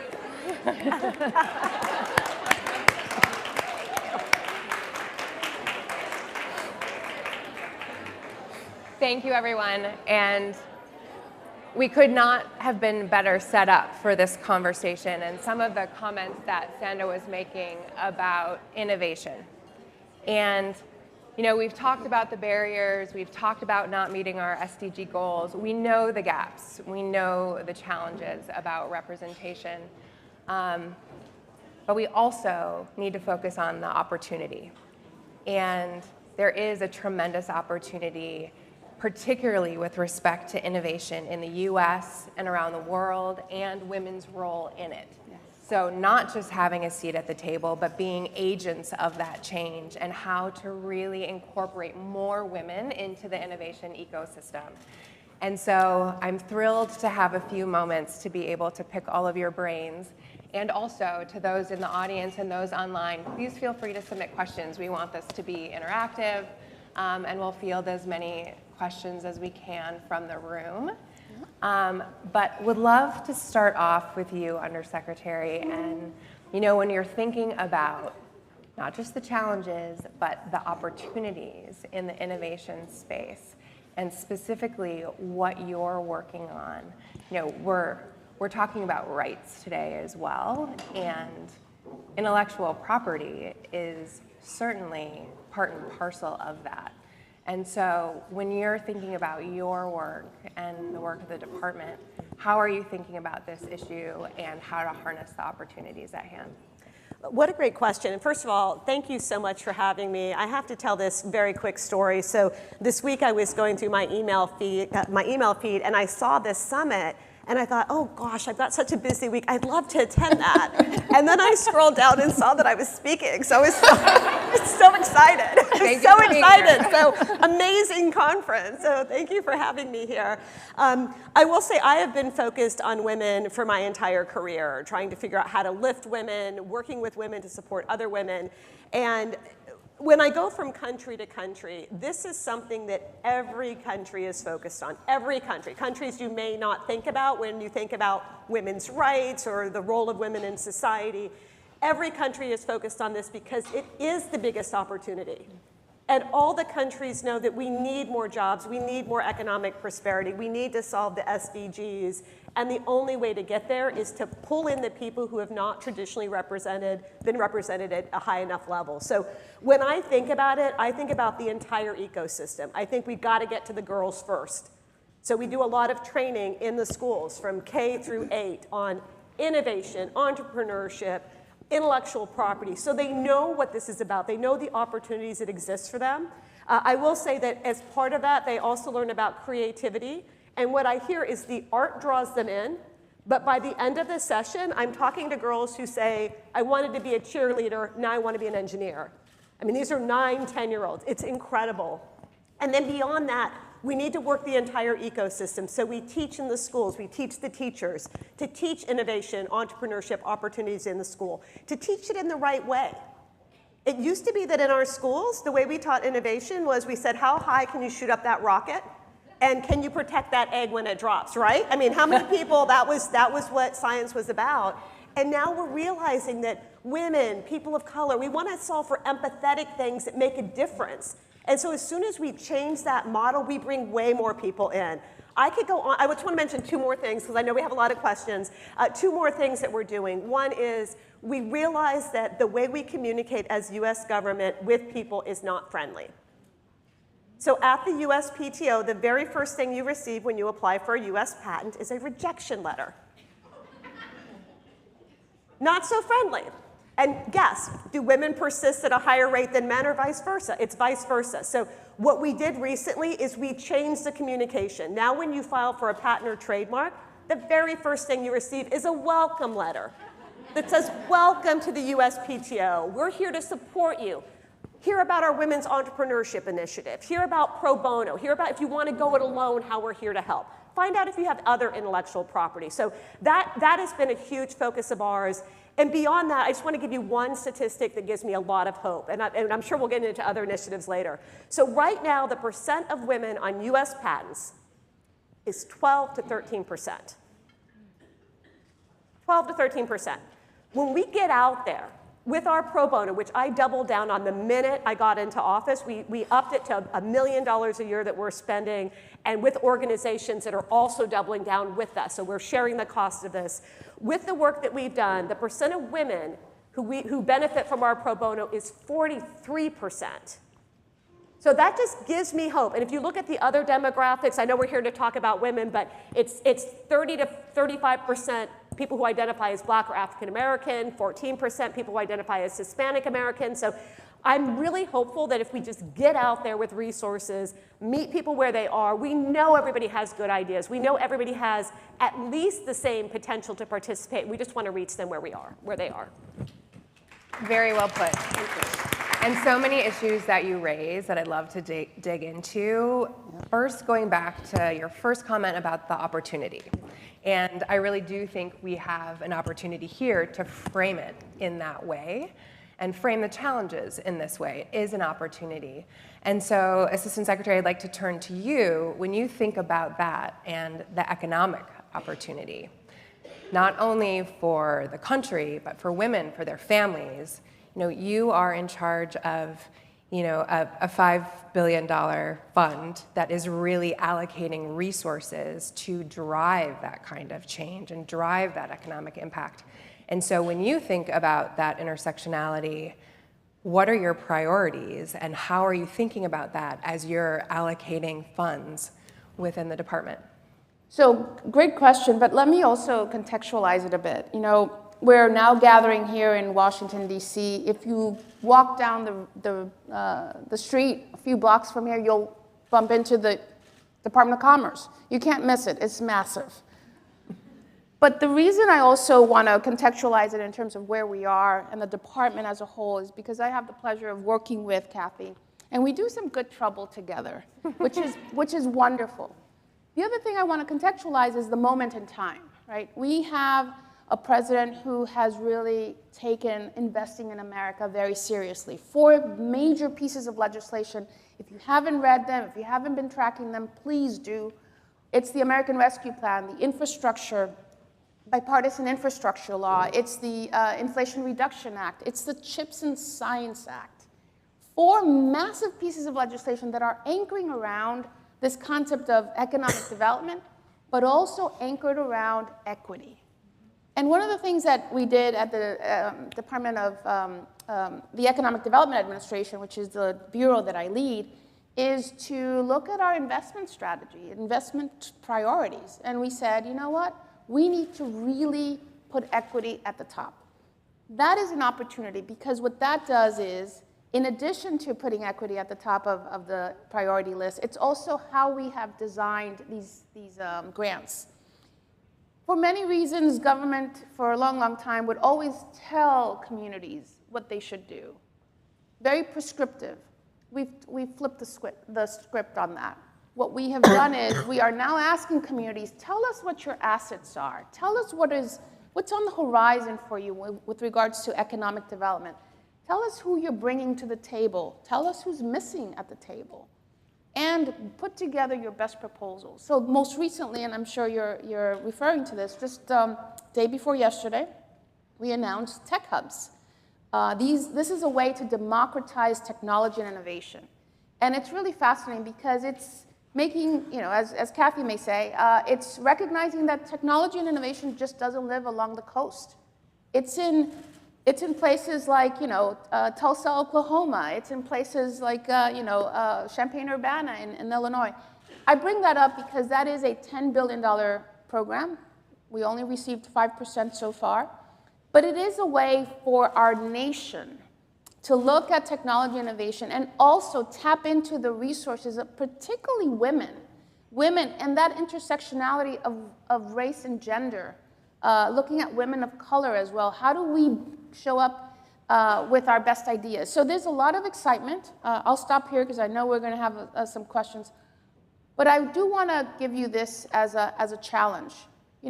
Wherever there's a challenge, there's a solution. And right now, there are many ways to finding solutions of how we can actually approach inclusive economic development.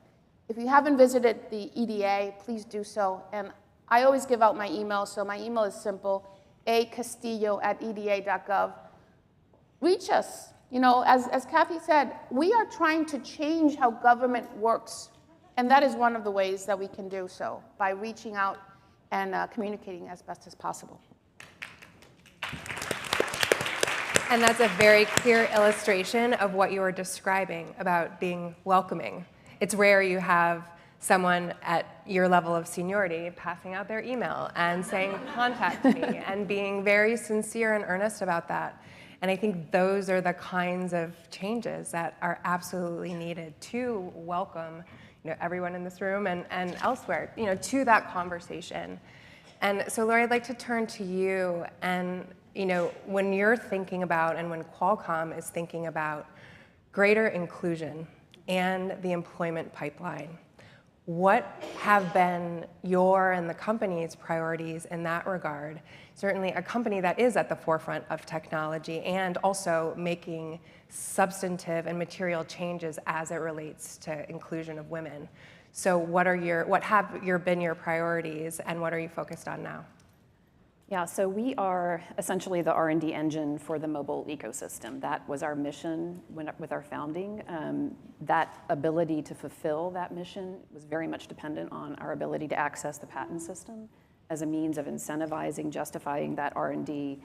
And so we look at this issue around inclusivity in the patent system both as a corporate imperative. If we're going to maintain leadership in R&D and technology, particularly today, as we think about these issues through that geopolitical lens, we've got to be harnessing our very best engineers and talents. And what's really interesting when we look at these patterns of biases, unconscious biases often, but also systemic biases, what we saw in our own engineering workforce were incredibly talented, highly educated female engineers who did not view themselves as inventors. And that is a dynamic we see across the economy. really doesn't matter what your education level is. If you're not taught to think of yourself as an inventor, as a potential owner of intellectual property rights, that in and of itself becomes a really powerful gating function. And part of that is valuing your inventions, your creative endeavors, thinking that they're worthy of intellectual property protection. So we saw internally a need to overcome these barriers through a variety of programs. But what we started out to do at the outset was simply to understand the scope and the dimensions of the problem. And then we have followed up by instituting a number of programs that have meant to help bridge these various gaps. Externally, though, we are deeply committed to a strong intellectual property system. It's fundamental to our success as a company, but we also want to replicate our success. The strength of the U.S. innovation ecosystem has been a patent system that at its roots was designed to be democratic. So you talked about democratic access to technology. What the Constitution envisioned was democratic access to intellectual property as a means of economic opportunity, as a means of harnessing inventive and creative talents. We know that vision has not been fulfilled for a variety of reasons. And so, one of our goals as a company has been, number one, to, again, understand the nature and scope of the problem. What we know through the research is that if we were to solve this problem, we would add about $1 trillion of economic growth to our economy. We would quadruple the number of inventors in our economy. And as we think about what a patent is, it's essentially a technological solution to a problem. And I think what's really important to understand is that as human beings, we perceive problems differently depending on whether you're a woman, a person of color, a member of an underrepresented community. And so as you think about growing that innovation pie, it's really about allowing people to solve problems that are important to them and their community, and to potentially commercialize those solutions through access to the patent system. So in addition to research, we've supported public policy. I think Department of Commerce and PTO have been just unbelievable partners in really leading this issue in the US and globally. We have we've created an alliance of kind of like-minded universities, associations, nonprofits, et cetera, who are really committed to building an diverse invention community called Invent Together. And then we have, through Invent Together, created tangible resources that are custom designed to target a diverse community. So one of the first things we've done is created a tool called the Inventors Patent Academy, which is a patent education tool. And part of what Director Vidal was discussing is that the patent system, in addition to all the other barriers we see around gender diversity in our economy, there are unique barriers associated with the patent system because it is a highly technical, specialized area of law. And so it's not just enough to educate people about the patent system per se. You've got to educate them about what it means to be an inventor, why it matters, why patents matter, and then also to kind of show them through example that they can be inventors. So we worked with partners across the patent education, DEI community to create a tool that is designed to reach diverse inventors and to showcase examples of diverse inventors so they see themselves in other inventors. So it's a continuum of activities, but it's been incredible to see the level of support around this issue, including bipartisan support within Congress. And there aren't many issues today that can coalesce members of both parties across genders, across different types of demographic divides. So, and just to build on the technology hub development, which we're super excited about, one of our areas of focus now as we think about building our patent ecosystem is geographic diversity. So bringing those resources into different parts of the country that are not historically viewed as innovation hubs, and again, creating that kind of grassroots opportunity to become innovation hubs. Absolutely, and also around the world. Yes, and exactly. Eager to hear kind of what's working, and I think you articulated the partnerships and the synergies really well and that I think can be built upon. And so Director Vidal, I'd like to turn to you. When you think about those kinds of partnerships and what's working in terms of reframing this and also welcoming women into a field, a sector where, as you very clearly put it, women aren't feeling like they belong or see themselves as inventors. How are you seeing that change, and what is moving the dial? So I think it all starts with understanding where the issues are. So sometimes the issue is more of a barrier to whatever is to come. And that's Alejandra and I've worked on that a lot with the National Advisory Council on Innovation and Entrepreneurship that Alejandra leads. So we're trying to figure out what are those barriers. For example, I mentioned the rejection. That was a barrier. There are other things that we found are barriers. And then figuring out what is it affirmatively that women need. So we did that as part of our Women's Entrepreneurship Initiative that Alejandra and I launched with the Secretary of Commerce, Gina Raimondo. And in talking to women, there were 3 things that were really key to their success. One of them was intellectual property. It really is a democratizer. When you go in and talk to people about funding, when you talk to companies about what you're doing, if you have not protected your intellectual property and you don't have a history of success, it's extremely difficult to move forward. Number 2 was the concept of mentorship, that women do better when they work with each other and when they work with other people, when they collaborate versus compete. So trying to create that type of environment for everyone. And then number 3 really is the funding. And as Alejandra said, now is the time.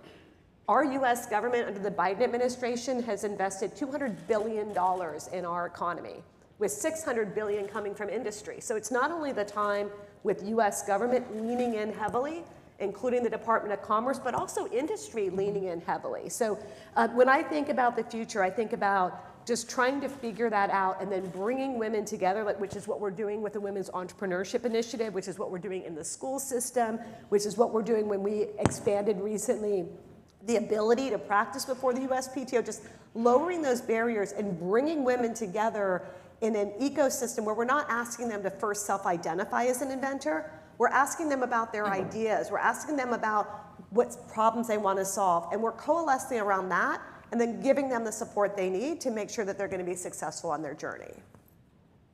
Harnessing the ideas, I love that. We do have a question from the audience, so I'd like to turn to my colleague, Claire. Sorry, can y'all hear me? No. Well, I can repeat it. Okay, I'll just project. Sorry. So Odette in Gihanga, Burundi is wondering what advice you have for women in rural areas about how to really realize and embrace their full potential. We'll repeat that quickly for those who didn't hear. I didn't hear the person who asked, but is reaching us from Burundi, is that right? About what advice you would give to those in rural areas who may not have access to the opportunities elsewhere. And so I'd like to turn to you, Assistant Secretary. That's a great question. I'm going to answer it a bit of, policy matters.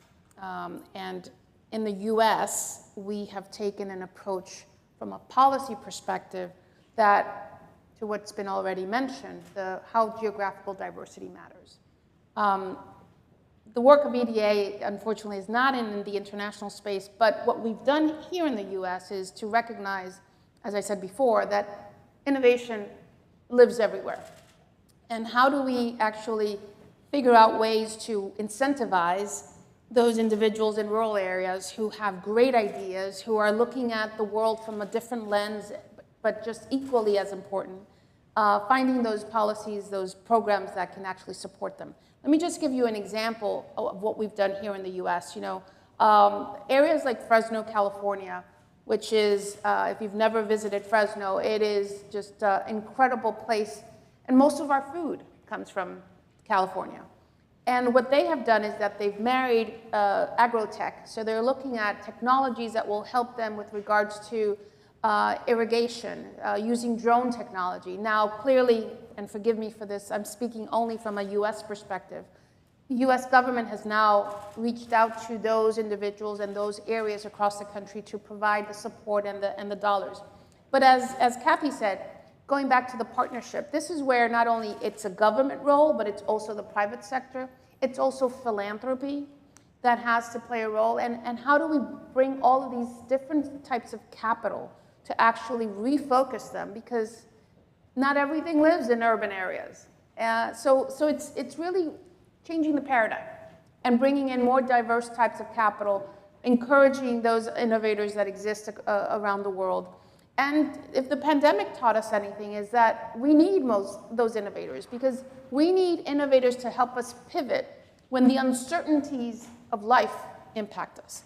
When there's climate change, when there's a pandemic, when there are disruption in our supply chain, we need all of these different types of innovators to help us problem solve. So forgive me for not having a very linear answer to it, but I guess the message I want to leave you is it takes literally a village of both capital, incentivizing, and women supporting women, which we still have a long way to go on that one too. Absolutely, and please. Yeah, I just wanted to add internationally that, as I mentioned, all the countries I've interfaced with are focused on this. So if you live in another country, I would say get together with other women. We are stronger together. Once you get together with other women, go talk to your intellectual property office. No doubt they are trying to find out how to reach you. Go talk to your office that's in charge of commerce. Talk to your ambassadors. The ambassadors across the world, whether it's a US ambassador, if you're interested in also exporting product to the US, or whether it's your ambassador, talk to them, because we are very focused on this across the globe, and there are resources everywhere, and they could either connect you up with the resources, and if they don't have them, if you come with a group of women, you can strategize on how you can create those resources. Thank you for that question. It's such an important one. And Lori, I'd like to turn to you as we close out our time. And as you think about that and opportunities around the world, particularly in areas that aren't necessarily in a tech hub that's been formally established or in a big city, what are ways that young inventors, entrepreneurs, and others can engage? And what are some of the projects that you've been working on to that end? Well, so just to build on what's already been said, I think it's worth noting that the World Intellectual Property Organization, just to build on Director Vidal's point, has been incredibly focused on this issue. And so that has become kind of a network of resources and information and education in this space. In the countries where we are very active, let's use the example of India. We have created patent education programs. We've partnered with entrepreneurship programs to, again, really position those educational tools as a means of reaching that small inventor startup community. There's a lot of examples of those kinds of, again, sort of grassroots activities. But again, it really is a multifaceted dimension or issue with many, many dimensions. One of the issues, candidly, that's a huge barrier as we think about women and people of color and underrepresented groups accessing the patent system is the digital divide, which of course exists across the US, across the world. And so part of what Qualcomm has done from a philanthropic, we have a program called Wireless Reach, is enabling access to those basic communications technologies that create the tools for whether it's building entrepreneurship, creating additional means of economic opportunity, but that in and of itself becomes a kind of gateway to the patent system.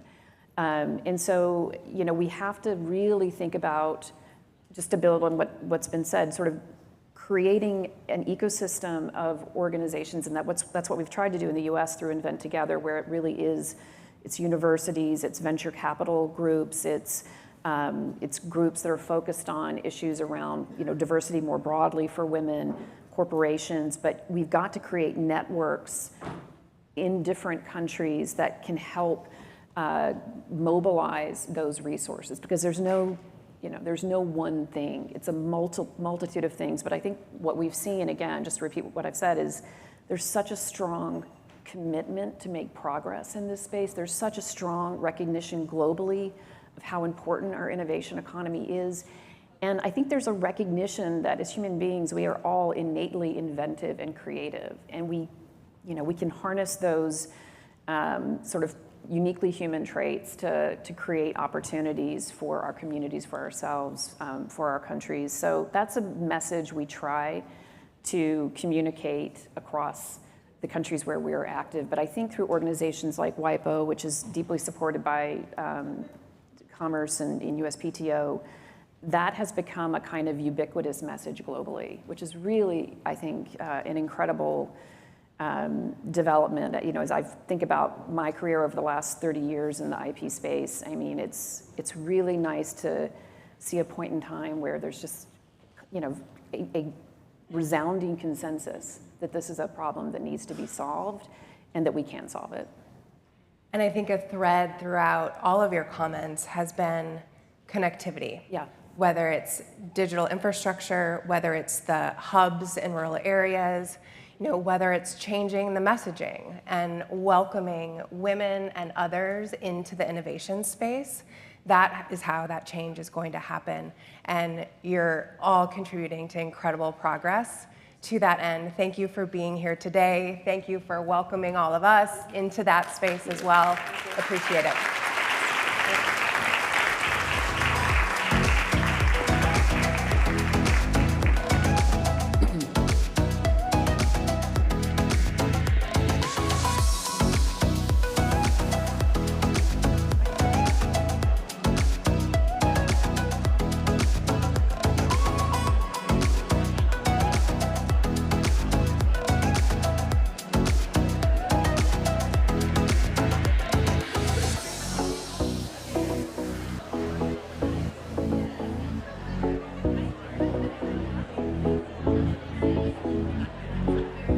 Next, please welcome to the stage U.S. Congresswoman Sarah Jacobs for a conversation with FP's Amelia Lester on rights and representation in 2023.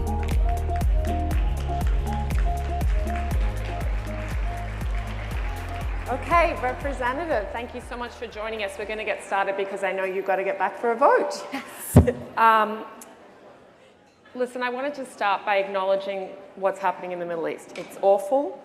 And the discourse here in the United States and on college campuses is so charged. So I thought I'd just start by seeing where you're at and how you're reflecting on what's going on. Yeah, well, thank you for the question and thank you for having me. It's so great to be here with you all. I am the youngest Jewish member of Congress. I have family who lives in Israel. So like many Americans, the conflict in the Middle East is deeply personal to me, like it is, I know, to so many people. And I think that's why we see so much emotion around it. And, you know, for me, with family, I still have family there. Some have come to the United States, some are still there. You know, I think it's important to say that Israel has an undeniable right to defend itself, that what we saw Hamas do was inexcusable, disgusting, horrifying, and that we are all strongest when we lead with our values, and that the United States has learned from our last 20 years of wars in the Middle East that you can't fight your way out of this kind of conflict. And so I've been working closely with the Biden administration to make sure that we are getting humanitarian assistance into Gaza, make sure that we are working with Israel on upholding the laws of war, protecting civilian casualties, and I think that's only going to be more important as we go forward. Well, thank you for that, and our thoughts are with your family there. Let's move to another part of the world. You were elected ranking member of the House Foreign Affairs Subcommittee on Africa this year, and I'm told that you've been to the continent half a dozen times this year. There's a lot going on there too. Coups are spreading across the Sahel. There's conflict in the DRC, the Democratic Republic of Congo, and insecurity, I think it's safe to say, in the region is growing. The US has poured billions of dollars into fighting terrorism in Africa with, I think, little to show for it. So what's a better way forward? What needs to be done differently, do you think? Yeah, I think this is the key question that we all need to be asking ourselves. We have spent billions of dollars and 20 years, as you said, fighting terrorism in Africa, and we've only seen the threat getting worse. And I think a big part of that is because we've taken a really military first and security first approach to how we address this issue. So if you look at what we've done in East Africa, if you look at what we've done in the Sahel, it's been a lot about empowering their militaries, working with their militaries, going after the bad guys. And What we know is that one of the main drivers of extremism is a lack of civil liberties, is security sector violence against someone you know or yourself. And so sometimes in being so focused on this short-term security approach, military-first approach, we end up inadvertently actually feeding the very problem we're trying to solve. Because we are empowering some militaries and, they don't always do everything we want them to do. And sometimes we see human rights abuses, we see civilian casualties, and these things are key drivers of the problem. And so I think that it's important that we reframe the way we're thinking about this issue and focus on a governance-first approach to really get at these root problems, to really address what we know are the drivers, and that's something that we can't fight our way out of. And that's why I'm so glad that Congress passed the Global Fragility Act and that we chose coastal West Africa as one of our prevention cases for the Global Fragility Act, which will have a new whole of government approach, a 10-year strategy to make sure that we're actually getting at those underlying drivers of conflict and not just the security and military first approach that we've taken for too long and that frankly hasn't been successful. That sounds so sensible and almost, dare I say it, intuitive. And it reminds me of the fact that studies have repeatedly shown that feminist groups always settle on nonviolence as their first solution to conflict and to problems. It makes me wonder if you've seen that women do in fact approach problems differently at that level, and if so, why do you think that is? Look, I'm always going to tell you we need more women at the decision-making table, and I do think we see that it brings important different perspectives. There have been lots of studies that actually show that when you have women, for instance, at a peace negotiating table, the peace negotiated settlement that comes out of that is more durable. It lasts on average 5 years longer when there are women at the table. I also think it's important that we have more young people at the table. Often we see these decisions, whether they're peace negotiations or policy decisions being made by old white men, that's not necessarily representative of all of the ideas, but it also, we know that young people are the ones who will be living with the consequences of decisions longer than anyone else. We know that women often feel the brunt of conflict in ways different than men do, and so I think it's important that you do have all these different perspectives when you're making decisions. Yeah, I'm glad you brought up age. You are the youngest member of Democratic leadership, I understand, and you mentioned before that you're the youngest Jewish member of Congress. I have to ask, thank you. Mazel tov. I have to ask about President Biden's age. Yeah. A new AP poll shows that 77% of voters think that Biden is too old to be effective for another 4 years, and that included, I was shocked to read, 69% of Democrats. Mm-hmm. How worried are you about President Biden's age? So I'll be honest, as someone who is pretty young in Congress, I'm very young, but the average age of Congress is higher than the average age of your average population. I actually am not worried. I see the president rather frequently, and I actually think that when we're in moments like this of great crisis, when we see what's happening in Israel and Gaza, when what was happening in Ukraine, I think that President Biden has done a masterful job at handling these foreign policy issues, in a large part because he's been in the room before and he knows how to avoid the common pitfalls. It's why I think he was able to take the very difficult decision, but in my view, the very correct decision to withdraw US troops from Afghanistan. Because he'd been in the room before when the military said, just give us a little more money, a little more time, we'll be able to get it done. And he knew that with a little more money and a little more time over and over again, that hadn't been the case. And so I actually think that having a president like Joe Biden in office who is so experienced in foreign policy that he is able to bring our allies and partners together and is able to exercise the kind of forbearance that is important is critical right now. And I will say, I can tell you, having had many of these conversations with him, he's also very open to listening to the young people around him. He's constantly soliciting us about, what are we thinking? What should we be pushing back on differently? And I think that combination is exactly what we need right now. Okay, that's reassuring. I have to ask you about another thing that's keeping people up at night in Washington, which is the Republican quest for a new speaker. Yeah. I know that's something you're less involved with. You were just telling me about the new speaker candidate because I've lost track of them. Tell me how Congress can get anything done when there is this level of dysfunction and when, as you pointed out to me backstage, the new speaker candidate did not vote to certify the results of the 2020 election. Yeah, so the Republicans' current nominee is Mike Johnson. The New York Times called him the key architect of President Trump's efforts to overturn the election. And, you know, it's a real challenge right now because as we see Democratic backsliding all over the world, we're also seeing it at home. And the fact of the matter is, until we have a speaker, we can't do anything on the House floor. And Democrats have time and again said both publicly and privately, we want a bipartisan path forward. We want to work with you. We're really not asking for much. We just want a vote on the funding bills that we already negotiated and agreed on. And time and again, the Republican Party have instead chosen an extreme path and refused to work with us, refused to, as our Whip Clark says, refused to take yes for an answer. Are they more agreeable in person to you, or? So I will say, I actually work a lot with Republicans on a variety of different issues. Matt Gaetz and I are working together to try and get the U.S. to sign on to the Cluster Bomb Convention, the Convention on Cluster Munitions. So, like, you didn't support the U.S. sending cluster bomb munitions to Ukraine, correct? Correct.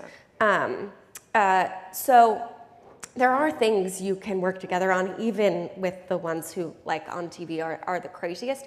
But the fact of the matter is, like, they can't even agree with themselves at the moment. It's not even like we can get to a bipartisan agreement. We don't even know who we're negotiating with. They're not agreeing, like, they can't even agree amongst themselves.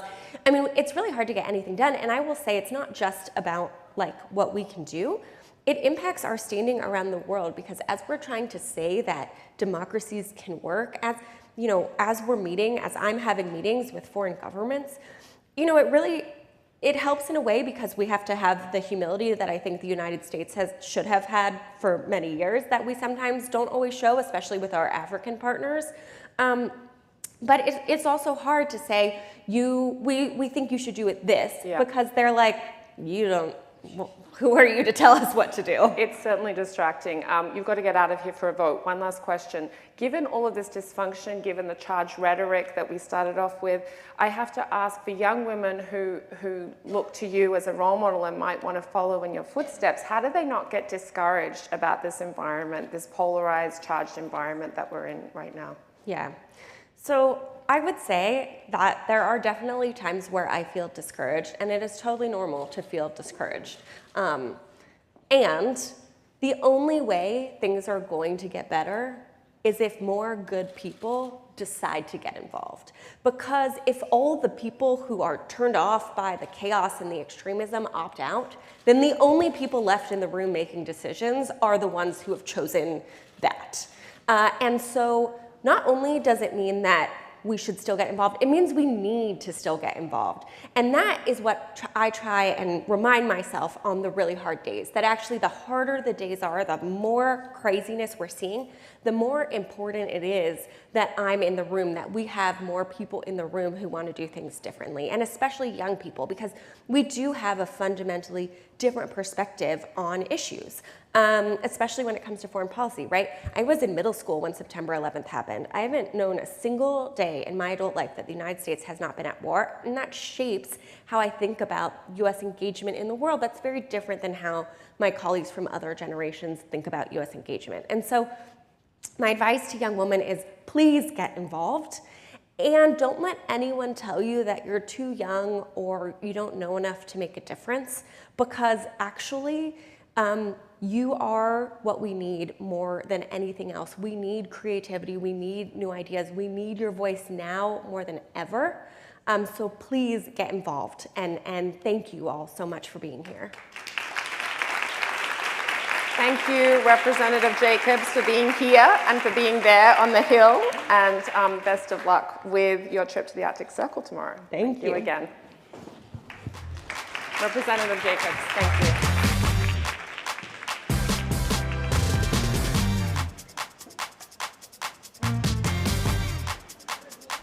Please welcome to the stage U.S. State Department Undersecretary for Public Diplomacy and Public Affairs, Elizabeth Allen, and actor and United Nations Population Fund Goodwill Ambassador Ashley Judd, in conversation with Amelia Lester about diplomacy and advocacy for a just world.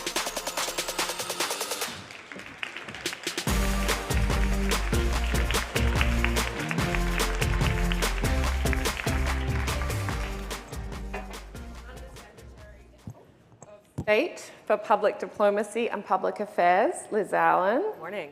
Actor and activist, Ashley Judd. Thank you so much for joining us here today. Pleasure. You've both given me permission to use your first names, which is good because it means that we can get through more stuff.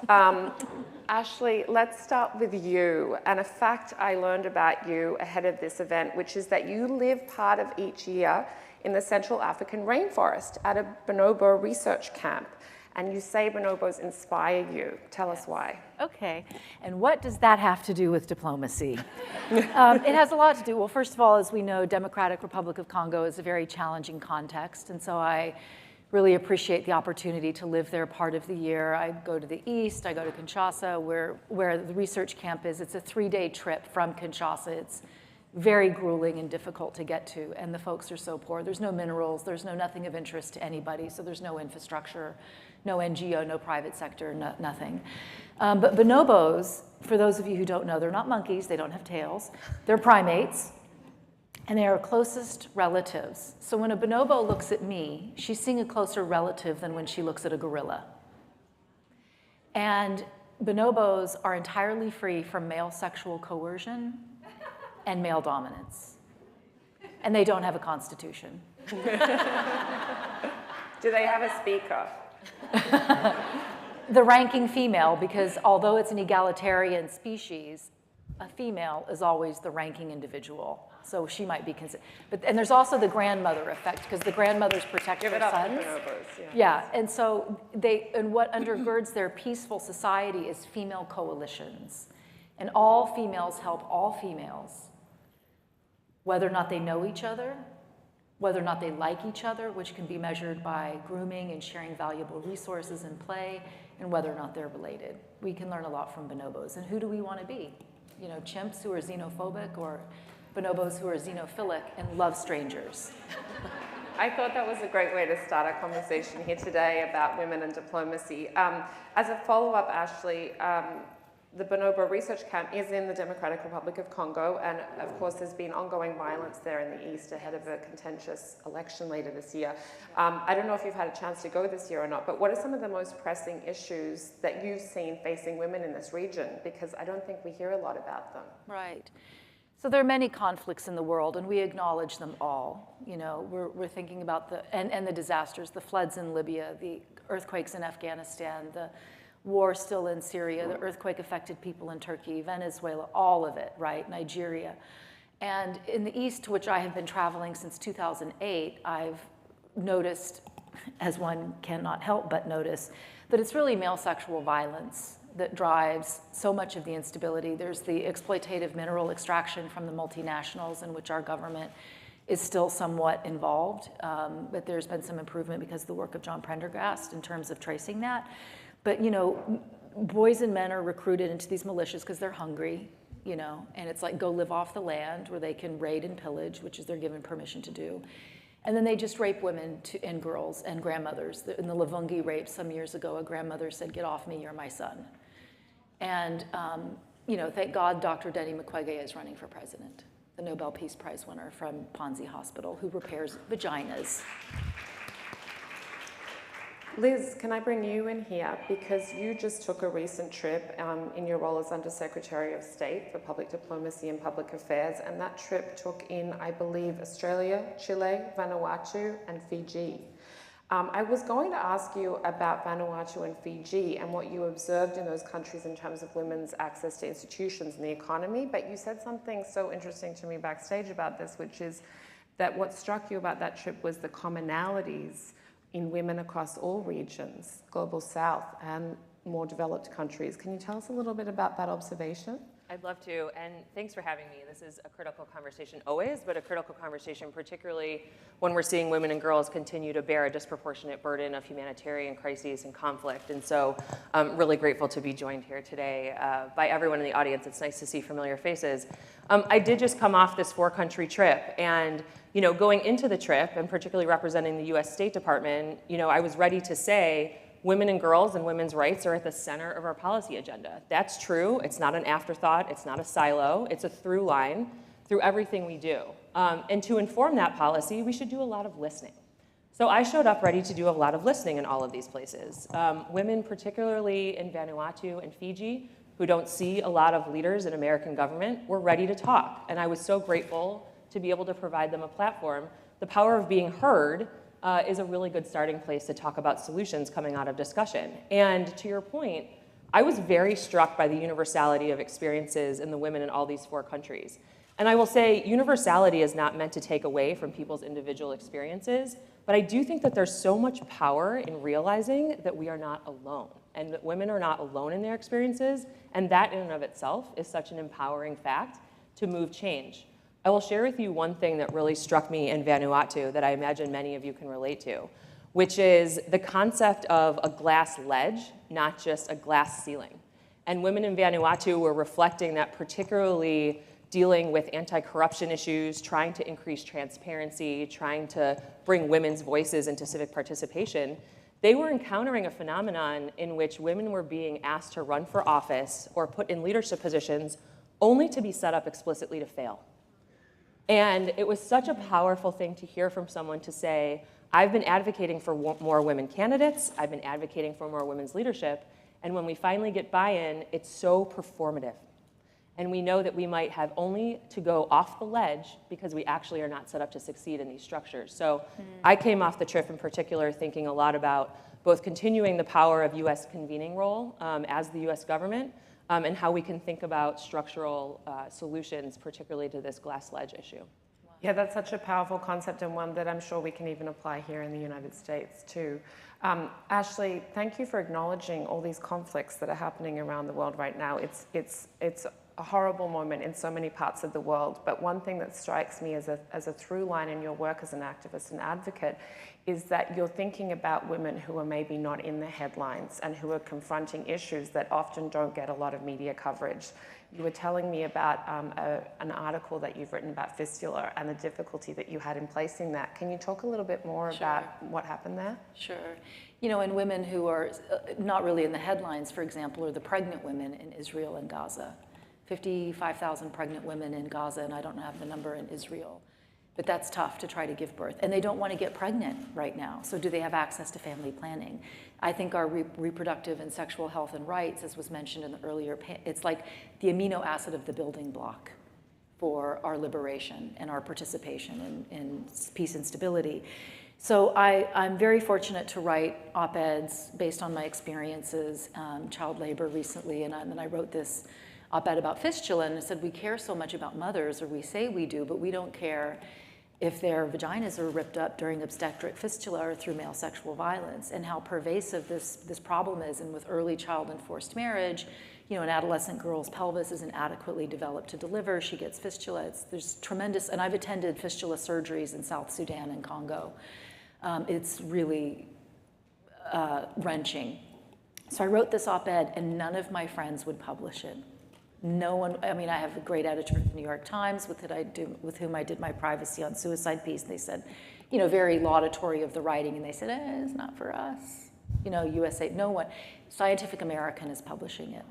It's the only place I could get it published. Wow. Right? I look forward to amplifying it. Thank you, I appreciate that. I hope you bring a piece to us next time at Foreign Policy, because we would love to publish you on that and other issues. I'm going to hold you to that. I love that. Thank you. I have to ask, Ashley, how do you decide what issues to champion and to shine a spotlight on? You've traveled the world and you've seen so many challenges for women in so many different countries. It must be hard to decide which issue to focus on next. Right. So when I was brought into this work in 2002 by Population Services International, lots of opportunities started to come my way. I called it crossing my desk. And what I decided and what I know about myself from my experience as having been molested by a man for the first time when I was 7, I was commercially sexually exploited for the summer when I was 14 in Japan. Gender equality is the hill on which I am willing to die. It is the up with which I will not put. And it's the striving for which my life has meaning and purpose and direction and belonging. And so everything must have at its core that girls and women and our liberation will be at stake in the work I agree to do. And I give an example. I was in the brothels in Madagascar, and women and I were sitting on the floor because they pay to rape them on the floor. And I was saying, how did you get here? And women are so trusting. It's such an honor to be trusted by women. It's like the great honor of my life. And some folks were saying, my dad prostituted me, or I was sexually abused as a child, or I dropped out of school when I got my period, and then, the teacher, because I had become a woman, and all of that. And this one woman, when it was her turn, she went, and she just meant same old, same old. All the stories, right? And it just boiled down to gender inequality at the household and the community level. And that's how she ended up prostituted in Madagascar. And so that's why it's just really the core of who I am. And that, looking at things through that prism of championing women and girls and fighting their oppression, that must have been how you found the courage to be the first woman to speak up about Harvey Weinstein's abuses. Because that couldn't have been an easy decision to make. Yeah, so first of all, I have to remember my mom, and I told her that I'd been asked to be, I had talked about Harvey and told the whole story in Variety magazine 2 years to the weekend before Jody and Megan's piece was published, and no one paid attention. And because I was the sole subject of that interview, there was even more detail than was in the Times, but went without notice. And when Nick Kristof approached me, and I was like, this is so about Harvey, it's just time, I just knew. And then I spent a lot of time with Jody, and my mom said, oh, honey, go get him.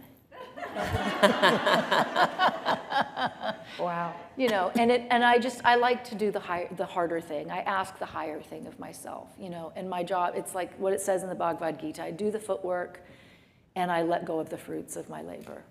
I got chills when you recounted that. That's an amazing story. Thank you for sharing that. Liz, while we're on the subject of getting messages out there, I've read about the US strategy to get Russians information about the reality of their war in Ukraine. It's so hard for everyday Russians to know what's happening. And the State Department has, I understand, a Russian language Telegram account. There have been direct appeals from President Biden, and you've been involved in this effort. Are you feeling hopeful that there are strategies coming about to counter mis and disinformation globally? This is something that's so relevant to women. Tell us some lessons you've learned about how we can maybe even apply those here at home. Thank you for asking this question. It's our public diplomacy family at the State Department that is charged with leading the US government's work on countering mis and disinformation, foreign propaganda, and foreign malign influence in the information space. And to your question, what we are trying to do is really make this a structural issue, not a communications issue. I think for too long, this issue has been talked about in terms of social media content and content moderation, or identifying lies to counter them with truths. I think we all know that by the time you're doing that, you're already behind. It is a necessary but not sufficient part of countering disinformation to analyze and identify disinformation narratives. What we're really trying to do is put some structural arms around the fact that we have to work on the information ecosystem into which that content is coming. And we have to work to make the audiences receiving that information more resilient. So our agenda to promote free media and to invest in independent media to encourage investigative journalism is as important to countering disinformation as it is to call out falsehoods. Because the more truthful content we have circulating in the information ecosystem, the better off informed people are going to be. When we're thinking about internet freedom and digital freedom, an issue of our time, that's an issue where human rights and freedom of expression need to be at the center of that. And so I would offer to everyone that while we need to, if we think about the information space as a garden, as it were, we have to weed out the disinformation, but we also have to tend the garden. And that means making it a healthier information space. If you will, I'd love to just say one thing about what Ashley mentioned about sexual and reproductive health being at the center of so much of our women and girls work. I think what we all know to be true is that there is no women's security agenda without a women's economic agenda, without a women's health agenda. And we have certainly tried to tie those threads together in ways that create meaningful change. And I would offer that we in the US government, both the State Department and USAID, spend millions of dollars around the world on women and girls programs and policies. And we've learned a lot about how programs can be more effective.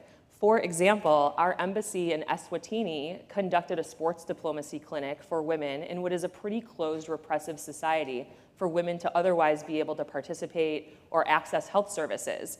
And a soccer clinic was meant to be confidence building, leadership building, build teamwork and camaraderie. And at that same soccer clinic event, we had health services present.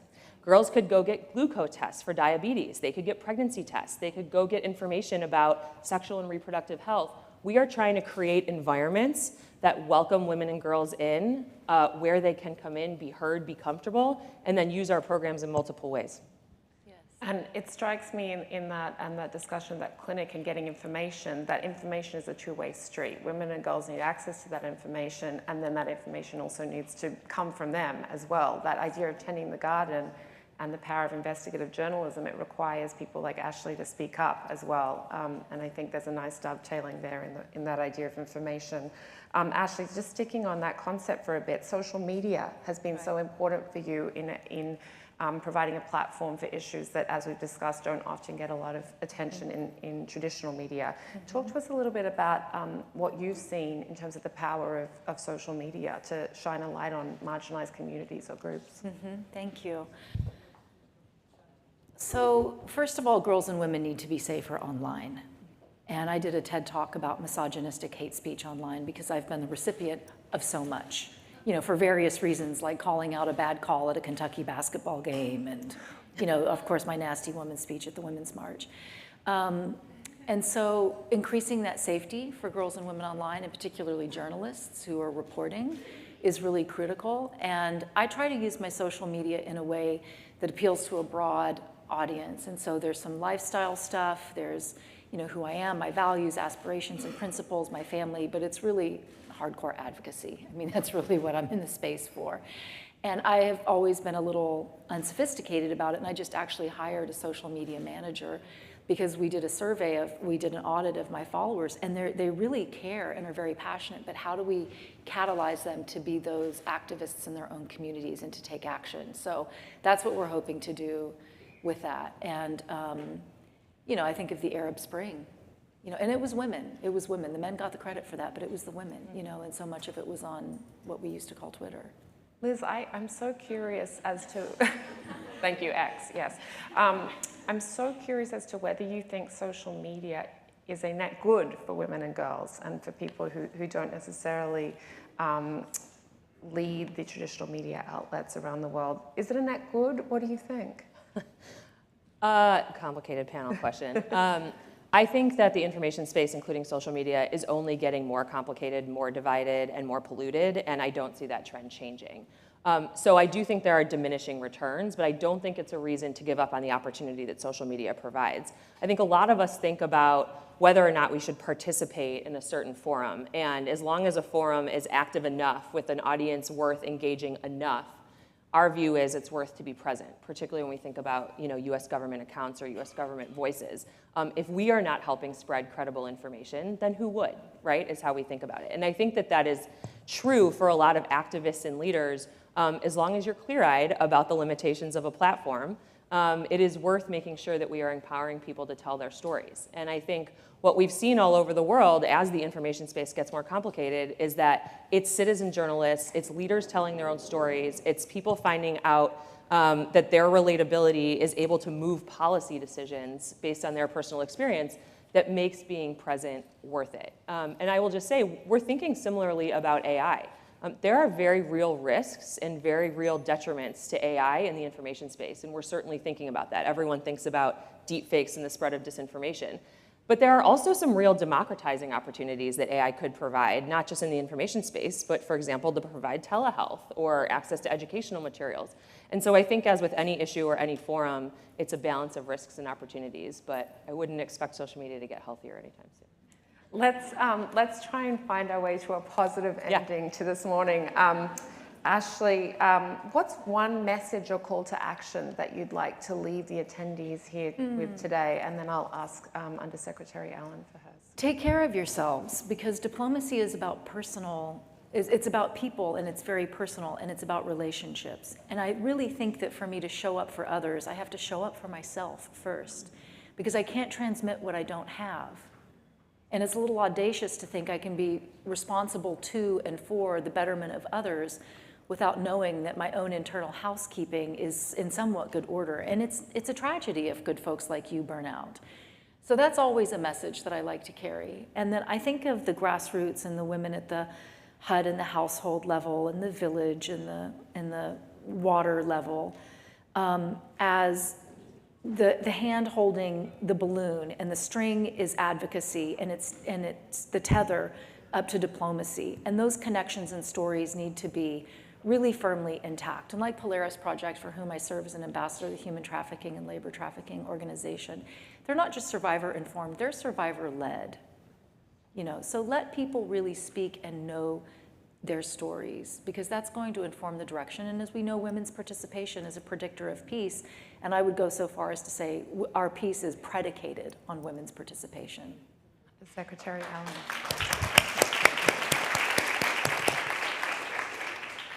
I would offer maybe one of the things I find is my own North Star for finding peace and purpose against a lot of really intractable problems, which is the idea that incremental change is still change. I think we are all very consumed, understandably, by the magnitude of issues that need solving and problems in the world that need attention, and particularly on behalf of the many career diplomats at the State Department who spend their lives trying to tackle these issues. I think we all try to think about how to create change one person at a time, one community at a time, because I really do believe in the cumulative power of incremental change, and that helps sleep at night. Yes. Well, Undersecretary Allen, Ashley Judd, I think both of you should both sleep very well at night, because you've done so much to make life better for women and girls all around the world. Thank you for being here, and thank you for the work that you do. Thank you so much for the opportunity. Good to be with you. Peace be with you.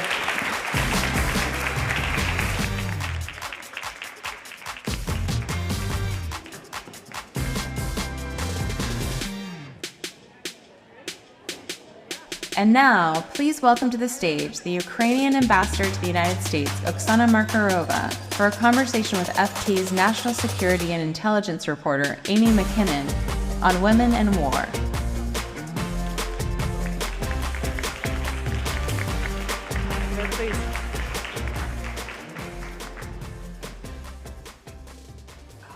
It is my pleasure to be joined by Ambassador Makarova, the Ukrainian ambassador to the United States, who many of you will have seen on your TV screens giving speeches at the State of the Union.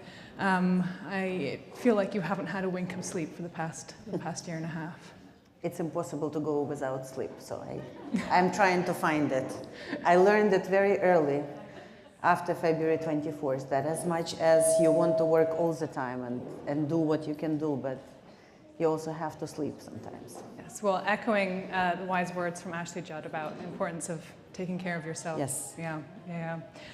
Well, Ambassador, there's a lot to cover, and we have 15 minutes, so I'll get right to it. I mean, we were talking backstage, and obviously the war in Ukraine has devastated the entire population. No Ukrainian, both in Ukraine and abroad, has been untouched by these horrors. But we do know that the way women experience war, the kind of risks to women and their needs are affected by war is different and is distinct. Can you give us a rundown of some of the ways in which this war has impacted Ukraine's women? Well, first of all, although you do not see sometimes the war on your TV every day, and sometimes it creates an illusion that something is different, that it's somehow sorted out, that we are beyond the worst, but we are not. It's a full-fledged war for the past 600 and almost 610 days, and everyone is affected everywhere in Ukraine. So whether it's on the territories which were occupied by the Russians or are occupied now, it's all the horrors and war crimes, very brutal, from torturing, raping, not only women, people in general, but women in particular, but also, shooting civilians, destroying the hospitals and schools, constant bombardment like we have now in Kherson or in some other even liberated areas, or constant shelling on the uncontrolled territories. Also, people who live on the territories in the western Ukraine, for example, in the west of Ukraine, it's a little bit safer, it seems so, but there are constant threats from the missiles. And when you have to wake up 3 times during the night and wake up your kids and go to the basement in order to spend, this time there, you can imagine how prepared or not prepared they are for the school day next day. And you can only put them to school if your school has a shelter. And we're trying desperately, with the help of all of our friends and allies, to get built or repaired or added the bomb shelters in every school, but we don't have it everywhere. Not to mention that all of our kids are behind in their vaccination schedules. I mean, the normal life, as we all know, something that we as good parents think we should do, we simply cannot do. Now, 12 million people are internally or externally displaced people in Ukraine. 12 million. The majority of those 6 million which are outside of Ukraine are women with children. Yes, they fled to safety. Yes, they were embraced by our friends and partners to be guests and have work permits, but they are not home, and they are separated from their family members. That's a trauma in itself. So from any way you look at it, whether it's a physical and direct danger, whether it's constant rapes, whether it's constant torturing, or just lack of access to water, food, or military threat, or a huge psychological trauma of living in the war during the past 610 days, in addition to actually being attacked by Russia for the past 9 years.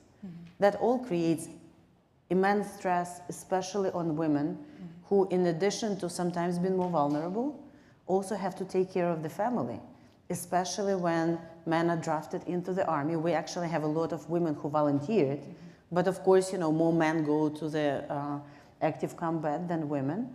And so it's up to women. In some villages, we have women doing the job. And actually, that's another side of this horrible story, is that Ukrainian women during the 610 days have been doing so many things that were considered, even in Ukraine, where we do have respect for women's rights, but doing everything, essentially, and becoming and taking on a leadership role and responsibilities that they never thought they would do before. You touched on a lot there, which I want to unpack, but staying on the topic of sexual violence, which I know has been just so widespread, the UN Special Representative on Sexual Violence and Conflict has described it as part of Russia's military strategy, that there are soldiers going into the battlefield equipped with Viagra. Does the Ukrainian government have data? Do you have numbers on how many women have been affected by this? Well, this is a big focus of our Prosecutor General. He even created for the first time a special unit on this within the Prosecutor General office, because it's so widespread, unfortunately. And as you said, it's not some rogue unit or bad people. It's a tactic. They're using sexual violence as a weapon in this war. So we have the number of registered cases. Of course, we understand it's just the tip of the iceberg. We will only know when all Ukraine is liberated. That's why, as we, even when I talk about humanitarian needs, I always say we need weapons, because the faster we liberate our people, the faster we will know the scale of the damage. But the prosecutors, investigators, all are working 24/7. They are reviewing the cases. We have a big engagement from the State Department and civil society on actually interviewing people, providing the support, but also doing it in a ways that we are not re-traumatizing. So there are already more than a couple of hundreds cases, but again, it's just, tip of the iceberg. So unfortunately, it's a much bigger number. And many areas remain under occupation, and we don't have a full picture yet of what's exactly, or they are abducted to Russia. We have a big number of our citizens, unfortunately, abducted to Russia, something for which even President Putin has already an indictment as a war criminal. for abducting our children into Russia. But it's not only children. Mm-hmm. Ukraine has received significant quantities of humanitarian aid, of military aid from partners in Europe, the United States, and beyond. What specific needs does Ukraine need from the international community to support its women? You touched on some things in your first comment about things like bomb shelters, vaccinations for children. That feels like something that the international community could help with. I think this war in Ukraine also is changing the way we provide aid. On the one hand, it's a full-fledged war. On the other hand, it's very unique from other countries because Ukrainian government never ceased to operate throughout all 610 days. I mean, of course, in the areas where Russians occupied and where they were specifically targeting the mayors and the government officials and judges, and there was no mercy to any of them. You know, they specifically wanted to target the Ukrainian officials. But at the rest of the territory, or as soon as we liberate territories, the Ukrainian government works. And actually, Ukrainian civil society, during the first couple of months of this war, when international organizations left Ukraine, I mean, again, rightfully so, it was a full-fledged war, but we were not left with nothing. It was a network of the civil society organizations plus government, which was actually supported by the US especially, by USAID, by European Union. So it kind of sends, it's a great example of how the aid always should be used to create the local capacity. How everything that the USAID and State Department and European partners have been putting together into this, either anti-corruption or women's rights protection or education for entrepreneurs, but when the war started, none of them left. They all actually reprofiled themselves and started doing what they can do in order to help. So with regard to aid, what do we need? We need everything, unfortunately. As I said, in healthcare, in education, in all areas there are needs. At the same time, these needs are very specific and Ukraine-driven. So, for example, Ukraine is still one of the top producers of food. So we still have, you know, we still have tons, millions of tons of grain and everything else that we want to export. And that's why Russia is attacking all of that to create hunger somewhere. At the same time, you cannot eat sunflower oil and barley and wheat, right? You need to eat the hot food.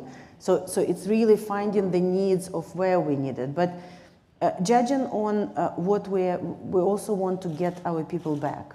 So as we get more air defense from the partners, as we create the safe spaces in Ukraine with the bomb shelters, people want to come back. So it also goes down to 5 needs that our people who are outside of Ukraine, but also based on the World Bank's damage assessment report, that we have identified that we desperately need in order to sustain life and in order to continue being self-sustainable. It's demining. Ukraine is one of the most mined countries in the world, so the unexploded ordnance and mines are everywhere.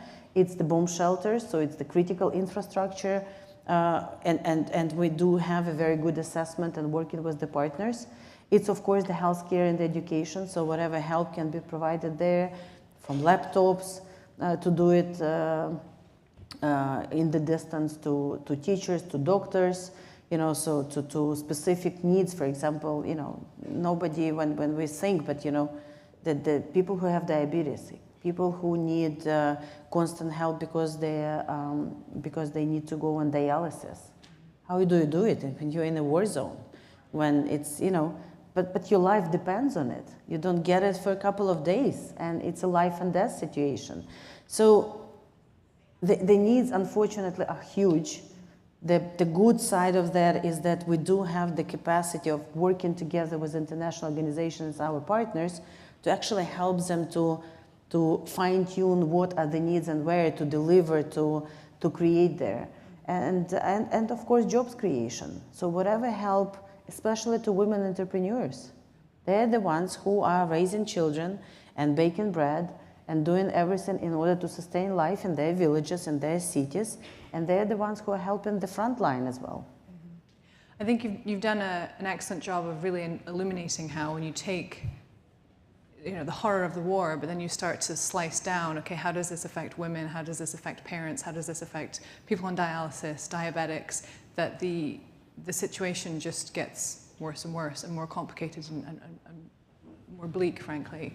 To take another slice of that, I was reading this morning that of Ukraine's elderly population, people over 65, that 2/3 of them are women. What are the needs of this particular group, and has that been recognized by Ukraine's international aid partners?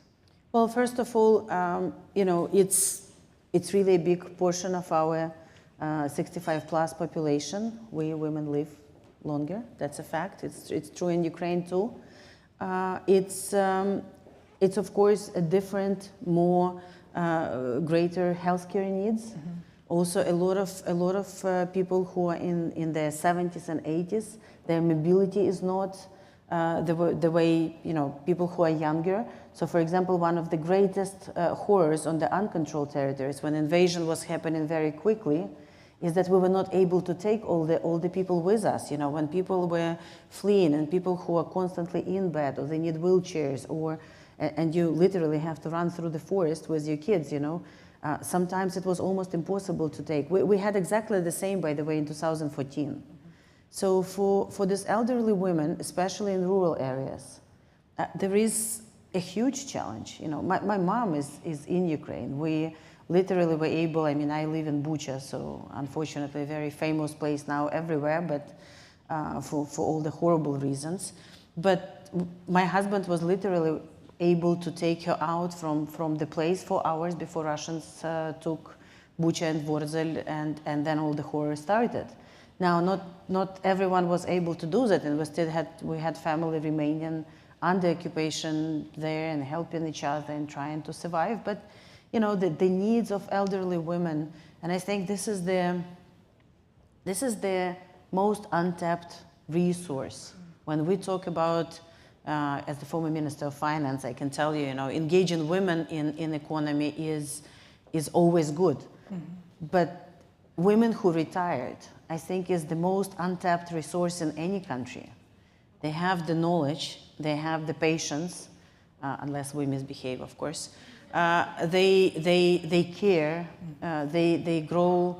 In Ukraine, of course, we also have, our families live very close together, multi-generations, so grandmothers always are at the center of, trying to tell us how we have to raise our children, But it's such an important element of us being Ukrainian, being who we are. So actually putting this part of Ukrainian society under threat is not just difficult for them, it actually puts at risk our cultural way of raising kids and how we do it. So yes, it's much bigger challenge. And then again, we started talking with the sexual violence. And unfortunately, a massive number of sexual violence cases are against these elderly women. It's just, in general, it's difficult to understand these war crimes, for normal people.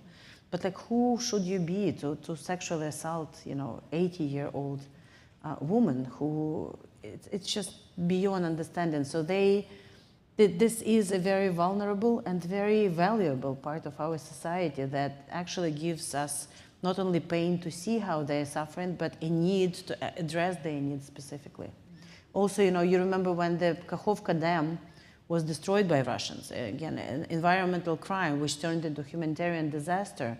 When this water rushed down south, and so many villages got underwater. Again, think about the elderly who could not move, and sometimes water was rising, a couple of meters within a day. So it's really a specific group who not only need but we owe them to provide our assistance. I've been to Ukraine a number of times, and I've definitely seen the strength and the resilience and the incredible character of that generation of Ukrainian women. Oh, absolutely. They lived, like my mother, she was born right after the World War II, to a mother who was single mother, as so many after not single mother, but widow already. And there were 4 girls in the family, and they worked so hard. And their mothers worked so hard, and there is nothing else they knew, just constant work, struggle, and fight. And unlike our brothers and sisters in Europe, where you see this elderly who are happily traveling together, enjoying their life at that stage, in addition to hardships through all of their life, they got war at the end of their life, which is so unfair. You mentioned that there's now a lot of women serving in the Ukrainian armed forces. That wasn't the case, at least officially, when Russia first invaded in 2014. Women were not allowed to serve in combat positions. That changed with new legislation that was passed a few years ago. But I understand that the challenges, at least up until the invasion last February, the challenges remained with things like discrimination, harassment, just simple things like getting uniform, which is tailored to women's bodies. What's the situation like now for women in armed forces? Well, first of all, we started working on it early on. So when I joined the Ministry of Finance in 2015, one of my key projects was the gender-oriented budgeting, which sounds very boring, but actually it's a very useful thing.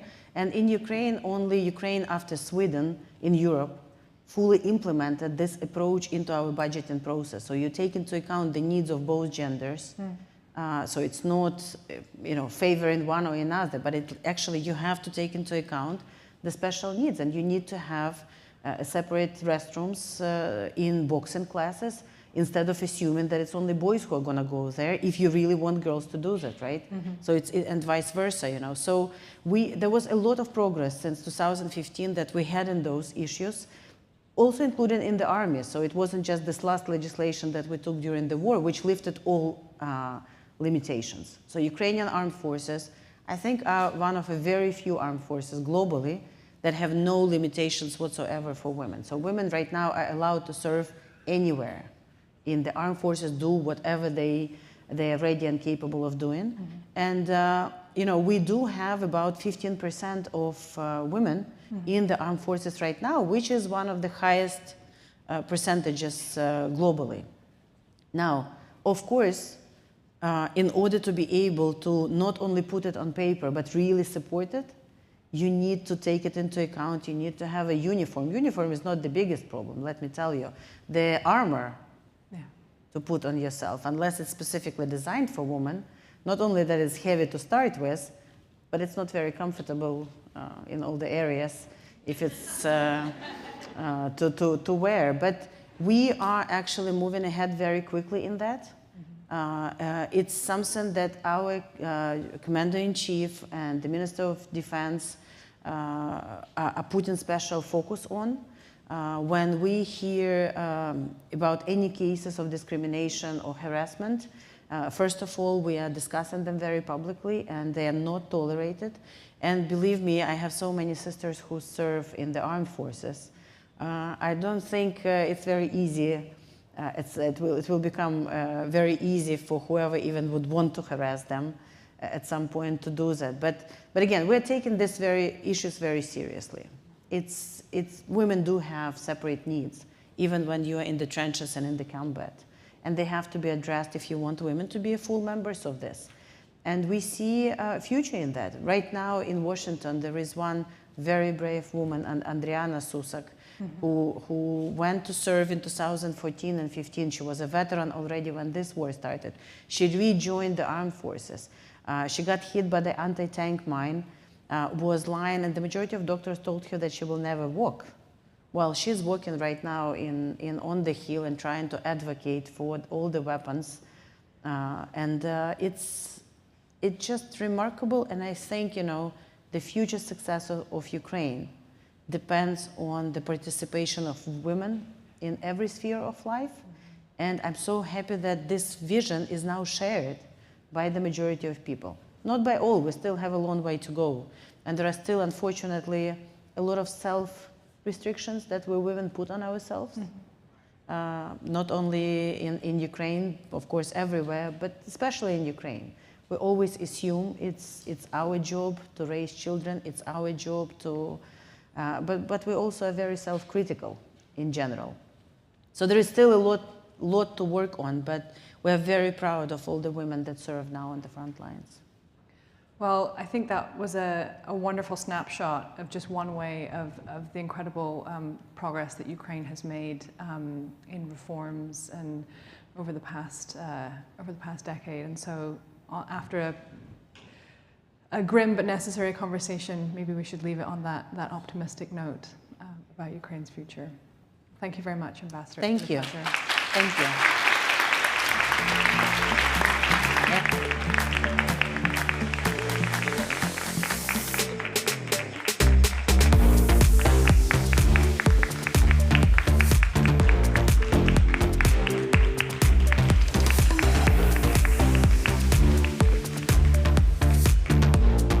Please welcome back to the stage FP's Diana Marrero.